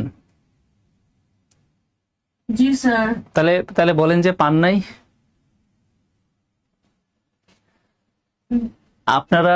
আমি যেটা বুঝতে পারছি আর কি, আলটিমেটলি এখানে অনেকে আছেন যে গ্রুপের বিষয়টা বুঝেন না হয়তো খুব ভালোভাবে, যে কোথায় পিডিএফ থাকে, কিভাবে বের করতে হয়, আর কোথায় ক্লাস লিঙ্ক গুলো থাকে, এটা হয়তো অনেকেই বুঝেন না, এই জন্যই প্রবলেম হচ্ছে। কিন্তু বারবার বলতেছি, ফিচারে যাবেন, গুগল শিট দেখবেন, ওই শিটটার মধ্যে হেডলাইন দেখবেন কোথায় কি আছে। হেডলাইনে দেখেন এই যে অ্যানালিটিক্যাল অ্যাবিলিটি, তারিখ দেওয়া আছে, অ্যানালিটিক্যাল অ্যাবিলিটির ক্লাসের নাম্বারিং দেওয়া আছে, তারপরে কি ক্লাস হয়েছে এখানে আমি টপিক দিয়ে বলবো আরো ঠিক করে দিতে, তারপরে এই পাশে আপনার পাজল, এরপরে আপনার লিঙ্ক গুলো দেওয়া আছে। আপনি একটা ক্লিক করেন, সরাসরি লিঙ্কে চলে যাবে। যেমন আমরা একটু লিঙ্ক দেখি তো, ক্লাসগুলোতে আসি, ক্লাসে, পিডিএফ না, ক্লাসে, ক্লাস, এই যে ক্লাস। তো ক্লাসে যখন ক্লিক করবেন তখন একটা লিঙ্ক শেয়ার দেখাবে, ওই লিঙ্কে ক্লিক করবেন, সরাসরি ক্লাসে ঢুকে যাবেন। তো তারপরেও বুঝতেছেন না, অনেকে আছেন। এরপরেও আমাদেরকে মেসেজ টেসেজ করেন। হয়তো আমাদের যারা এগুলো নিয়ে কাজ করে ওরা হয়তো আরো তো অনেক কাজ, আমাদের তো অনেকগুলো ব্যাচ, হয়তো অনেক সময় রাগ করে ফেলে। তো আমরা বুঝি যে আপনারা অনেকে বুঝতে পারছেন না, এই জন্য রাগ করে ফেলতেছে ওরা, যে কেন বুঝে না এই বিষয়গুলো। আমরা প্রত্যেকটা ক্লাসে অল্প অল্প করে ভিডিও শেয়ার করে দেখায় দিচ্ছি। আপনারা যারা বুঝে একটু তাদের সাথে একটু হেল্প নেবেন, ঠিক আছে? আচ্ছা, আসেন আমরা এবার পরে যাই, এবং এটা আরেকটু গুছায় দিব যাতে আপনাদের সহজ হয়। কিন্তু আপনারা অনেকেই ওই ফিচারে গিয়ে গুগল শিটটাতেই ঢুকতে পারতেছেন না, এটাই হলো অনেকের প্রবলেম। স্যার একটু আচ্ছা স্যার একটু অনেক হেল্প করেন ওনারা। আচ্ছা স্যার আপনাদের বইটা কবে আসতে পারে? এটা এটা এটা অনেক বড় বই হয়ে গেছে, তো 600 পেজের হয়ে গেছে, এটা একটু ছোট করার জন্য কাজ চলতেছে। এটা দেখা যাক, আসলে পরে বলবো না, সমস্যা নেই। আসেন আমরা তাহলে পরে লাস্টে আমরা যেটা বলছিলাম যে কোয়েশ্চেনটা, ওইটার দিকে একটু আসি। আর আমি আপনাদেরকে যদি পরীক্ষা পিছায়া যায়, আমি আরো ম্যাটেরিয়াল আপনাদেরকে দিব, সমস্যা নেই। এবং আমি শুধু যেগুলো দিব এগুলো সবই হচ্ছে জিআরই জেমেট সেটকেট অফিসিয়াল যে জিআরই টিআরই আছে ওইগুলো সকল জায়গাগুলোর থেকে, মানে অথেন্টিক যে জায়গাগুলো ওইগুলো থেকে আমি আরো কিছু জিনিস দেবো যেগুলো পরীক্ষা আসার মতো, বিশেষ করে ডেটার পাজল, ডেটা সাফিসিয়েন্সি, অথবা আরো যে আপনার পাজল আছে, অথবা আপনার ওইখানে কম্পারেটিভ কম্পারিজন, এই জিনিসগুলো। আচ্ছা যাই হোক, আসেন আমরা দেখি কি বলছে লাস্টে। In 1960, 1960, 10% of every dollar paid in automobile insurance premium went to pay costs arising from injury incurred in car accident. মানে 1990 সালে 10%, মানে যারা যে ইন্স্যুরেন্স কোম্পানি আছে, কার ইন্স্যুরেন্স কোম্পানি, ওই কার ইন্স্যুরেন্স কোম্পানির 10% ডলারই তাদের চলে যাইতো। মানে ইন্স্যুরেন্স যে লোকগুলো, গাড়ির মালিকগুলো করতো, তারা যে টাকাটা দিত ইন্স্যুরেন্স কোম্পানিকে প্রিমিয়াম, সেই টাকার 10%ই চলে যাইতো ওই গাড়ির মালিকদের বিভিন্ন সময় যে অ্যাক্সিডেন্ট হইতো সেই সকল অ্যাক্সিডেন্টের চিকিৎসা খরচ হিসাবে 10% টাকা চলে যেত। মানে ধরেন আপনি যদি একজন ইন্স্যুরেন্সের প্রতিষ্ঠানের মালিক হন, তাহলে আপনি যদি একজন মানুষের কাছ থেকে $100 পান, তাহলে আবার তাকে $10 ফিরিয়ে দিতে হয়। কেন ফিরিয়ে দিতে হয়? কারণ সে মাঝে মাঝে অ্যাক্সিডেন্ট করে, তার কস্ট, তার যে চিকিৎসা পাতা সেটা আপনার পে করতে হয়। তাহলে দিন শেষে দেখা গেল যে 1960 সালে আপনার আসলে মানে প্রতি একজন ব্যক্তির কাছ থেকে আপনি $90 লাভ করতে পারেন। বিষয়টা কি তাই না? প্রথম লাইনটা ওকে। জি স্যার। এবার আসেন, ইন 1990, মানে 1990 সালে 50% of every dollar paid in automobile insurance premium went towards such cost. তার মানে 1990 সালে যে আইসা যেটা দেখা গেল যে আপনার যারা প্রিমিয়াম দেয়, ধরেন একজন ব্যক্তি যদি $100 ইন্স্যুরেন্স কোম্পানিকে প্রিমিয়াম হিসাবে দেয়, সেই ইন্স্যুরেন্সের মালিক ওই ব্যক্তিকে আবার $50 ফিরিয়ে দিতে হয়। কেন? ওই একই কস্ট, সাচ কস্ট, মানে ওই যে বিভিন্ন সময় অ্যাক্সিডেন্ট করে, তো তার সেই চিকিৎসা খরচ বাবদ তাকে আবার $50 ফিরিয়ে দিতে হয়। তার মানে দিন শেষে তার লাভ হলো $50। তার মানে আমরা বুঝতে পারছি যে 90 সাল থেকে 60 সালটাই ভালো ছিল, যেখানে আমার লাভটা বেশি হতো।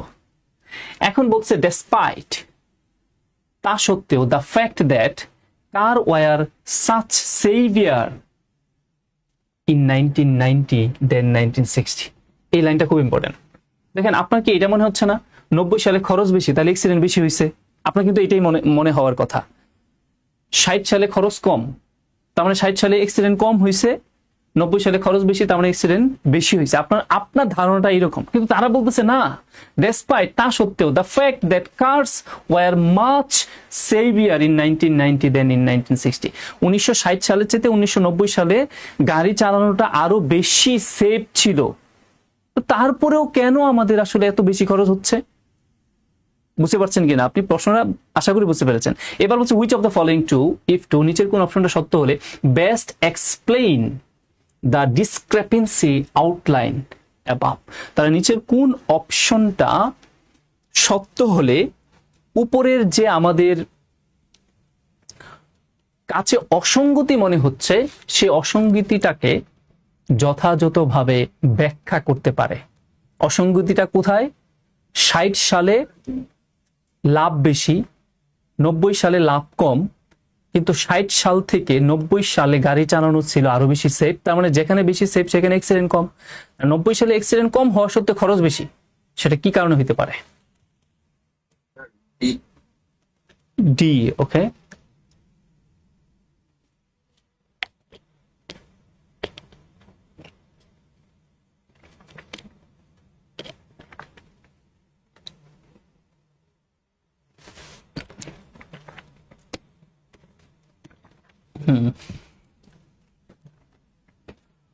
অনেকে ডি বলতেছে। আচ্ছা, অনেকে ডি বলতেছে। আচ্ছা, ডি বলতেছেন অনেকে, আমরাও দেখছি কি হতে পারে। ডি না, ডিতে কি আছে? The price of insurance increase more rapidly than the rate of inflation between 1960 and 1990। মানে মুদ্রাস্ফীতি হয়েছে, হ্যাঁ, এই জন্যে আপনার কি হয়ে গেল যে কস্টিংটা বেড়ে গেল। তাই বলে এত সিভিয়ার পার্থক্য তৈরি হবে? একটু খুঁজে দেখেন তো, কোথায় 90 টাকা লাভ আর কোথায় 50 টাকা লাভ। তো মুদ্রাস্ফীতির জন্য এত সিভিয়ার হয়ে যাওয়ার কথা না, আরো কোনো কারণ থাকতে পারে। Sir B. আচ্ছা, বি। আচ্ছা, এ আর বলা লাগবে না। এবার আমার একটু প্রশ্নের উত্তর দেন। আপনারা কি ই দেখতে পাচ্ছেন? অপশন ই দেখা যায়? জি স্যার। আচ্ছা, জি স্যার। এবার অপশন ইতে আসেন, কারণ বাকিগুলো তো আপনারাই বলে ফেলছেন। ইতে দেখেন কি বলছে, health care cost rose sharply between 1960 and 1990। মানে চিকিৎসা বাবদ যে খরচটা, সেই খরচটা কিন্তু আপনার 60-এর তুলনায় 90-এ ব্যাপক হারে বৃদ্ধি পাইছে। আর আপনার ব্যয় কোথায় হয়? ব্যয় তো ভাই চিকিৎসা ক্ষেত্রেই হয়। তার মানে 90 সালে গাড়ি চালানো সেফ হওয়া সত্ত্বেও, দ্যাট মিনস অ্যাক্সিডেন্ট কম হওয়া সত্ত্বেও খরচ ব্যাপক হওয়ার কারণ এটাই। কারণ আগে 10 জন খরচ হলে যে খরচ, যে অ্যাক্সিডেন্ট হলে যে খরচটা আপনার হইতো, এখন একজন অ্যাক্সিডেন্ট হলে তার চেয়ে বেশি খরচ হয়। এইটাই হইতে পারে একদম সবচাইতে যৌক্তিক কারণ। মুদ্রাস্ফীতি এত পার্থক্য আসলে তৈরি করবে না, তার চেয়েও ভালো উদাহরণ। আর মুদ্রাস্ফীতি তো এখানে কেন আসবে না, তারও একটা কারণ আছে। মুদ্রাস্ফীতি রিলেটেড এখানে কোনো কথাই নাই। আর আমার চিকিৎসা বাবদ রিলেটেড এখানে সরাসরি কথা আছে, কারণ আমার তো হেলথে কষ্টের জন্য এই খরচটা হচ্ছে। বুঝতে পেরেছেন ভাই? ক্লিয়ার সবাই? আচ্ছা, এবার আপনাদের কোনো কথা থাকলে, আপনাদের কোনো জিজ্ঞাসা থাকলে বলতে পারেন। আমরা আমাদের ক্লাসটা আজকে তাহলে এই পর্যন্তই শেষ। আমাদের যা ছিল প্রায় অনেকগুলো কোশ্চেন এখানে আলোচনা করলাম। এখন সম্পূর্ণটা আপনার প্র্যাকটিসের উপর। আমরা আপনাদের শীট দিয়ে রাখছি, এগুলো একটু প্র্যাকটিস করবেন। এর বাইরে কারো কোনো প্রশ্ন আছে থাকলে বলতে পারেন। স্যার এখানে এ নাম্বারটা কেন হয়নি? আচ্ছা, এই নাম্বার কি বলছে? There were fewer accident in 1990 than 1960। আনসারটা, এটার বাংলাটা কি বুঝছেন বলেন তো? 1990 সালে কম অ্যাক্সিডেন্ট হয় 1960 সালের চেয়ে। তাহলে কম অ্যাক্সিডেন্ট হলে তো খরচ কম হওয়ার কথা, তাহলে খরচ বেশি হয়েছে কেন? তারা তো প্রশ্ন বলেই দিছে যে অ্যাক্সিডেন্ট 90-এ কম হয়েছে 60-এর চাইতে, তারপরে আমার খরচ বাড়লো কেন? তো অ্যাক্সিডেন্ট কম হলে খরচ কম হওয়ার কথা না? প্রশ্নটা কি মূলত এটাই বলতে চাইছে যে 1990 সালে অ্যাক্সিডেন্ট কম হওয়ার সত্ত্বেও কেন খরচ বেশি, মানে খরচ বেশি হওয়ার কারণটা জানতে চাইছে? এটাই তো, হ্যাঁ এটাই তো। ওই যে দেখেন, এটাই তো পরস্পর বিরোধী কথা। যে ভাই এখানে বললো না যে ডেসপাইট, তা সত্ত্বেও, the fact car were much safer, গাড়ি চালানোটা সবচেয়ে বেশি নিরাপদ ছিল ইন 1990 দেন চাইতে 1960। 1990 সাল থেকে 1960 সাল থেকে 1990 সালে গাড়ি চালানোটা অনেক বেশি নিরাপদ ছিল। তারপরেও 90 সালে খরচ হয় আপনার কত টাকা? 50 টাকা। আর 60 সালে খরচ হয় কত টাকা? 10 টাকা। কেন? তার মানে 60 সালে বেশি অ্যাক্সিডেন্ট হইতো। তো বেশি অ্যাক্সিডেন্ট হইলে 60 সালে খরচ তো 60 সালে বেশি হওয়ার কথা। তা 90 সালে কেন এত বেশি খরচ? তাও আবার নাকি অ্যাক্সিডেন্ট কম হচ্ছে। তো এটাই তো আমি, আচ্ছা স্যার, প্রশ্নে কি চাইছিল সেটা আমি বুঝতে পারিনি। হ্যাঁ। আচ্ছা ঠিক আছে, এ- এবার ক্লিয়ার। হ্যাঁ, এটাই তো আমি উদাহরণ দিয়ে বলছিলাম যে 90-60 সালে 10টা অ্যাক্সিডেন্ট করলে যে খরচ লাগতো ওই প্রতিষ্ঠানের, 90 সালে একটা অ্যাক্সিডেন্ট করলে তার চেয়ে বেশি খরচ হয়। তার মানে কি 90 সালে অ্যাক্সিডেন্ট কম হয় তাও খরচ বেশি? তার মূল কারণটা কি? চিকিৎসা ব্যয় বেড়ে যাওয়া। তাও কেমন তেমন বাড়ছে এমন না, শার্পলি বেড়ে গেছে, ব্যাপক হারে বৃদ্ধি পাইছে। ক্লিয়ার? আচ্ছা, ক্লাস টাইম 8টার পরে নেওয়ার কথা বলতেছেন। ওকে, চেষ্টা করব নেক্সট ক্লাসে, দেখি 8টার পরে নেওয়া যায় কিনা। তো আপনাদের এছাড়া আশা করি আর কোনো কমপ্লেইন বা কোনো চাওয়া পাওয়া নাই, থাকলে বলতে পারেন, যেহেতু আমি সময় দিয়েছি, কিছু যেহেতু বলছেন না। তো আপনারা অবশ্যই ডেটা সাফিসিয়েন্সির ক্লাস কোনোভাবে মিস করবেন না, ঠিক আছে? ওইটা অনেক কিছু বোঝার শেখার আছে, তারপরে আপনার প্র্যাকটিস করলে এমনিতেই ভালো পারবেন। আর একটা বিষয় হচ্ছে, আমরা যে জিনিসগুলো দেখাচ্ছি এইগুলার চাইতে এইগুলা জানার পর এখন শুধু একটাই কাজ, আপনার প্র্যাকটিস করা। এত এনরিচ জিনিসগুলো আপনি বাজারে বইতে এভাবে পাবেন না, যেগুলো আমরা আপনাদের টিচার্স ওয়ার্কে রাখছি অন্তত। তো এগুলো নিয়ে টেনশন করেন না, যা আছে তা ভালো করে পড়ার চেষ্টা করেন। যে কয়টা বুঝেন, যে অল্প বুঝেন তাই চলবে। শুধু আপনি জেনে যাওয়া, যাতে পরীক্ষায় গিয়া 0 পাইতেন, এখন যাতে 0টা না পান, জাস্ট এইটুকুই পার্থক্য তৈরি করবে। ওকে, আসসালামু আলাইকুম, শুভরাত্রি।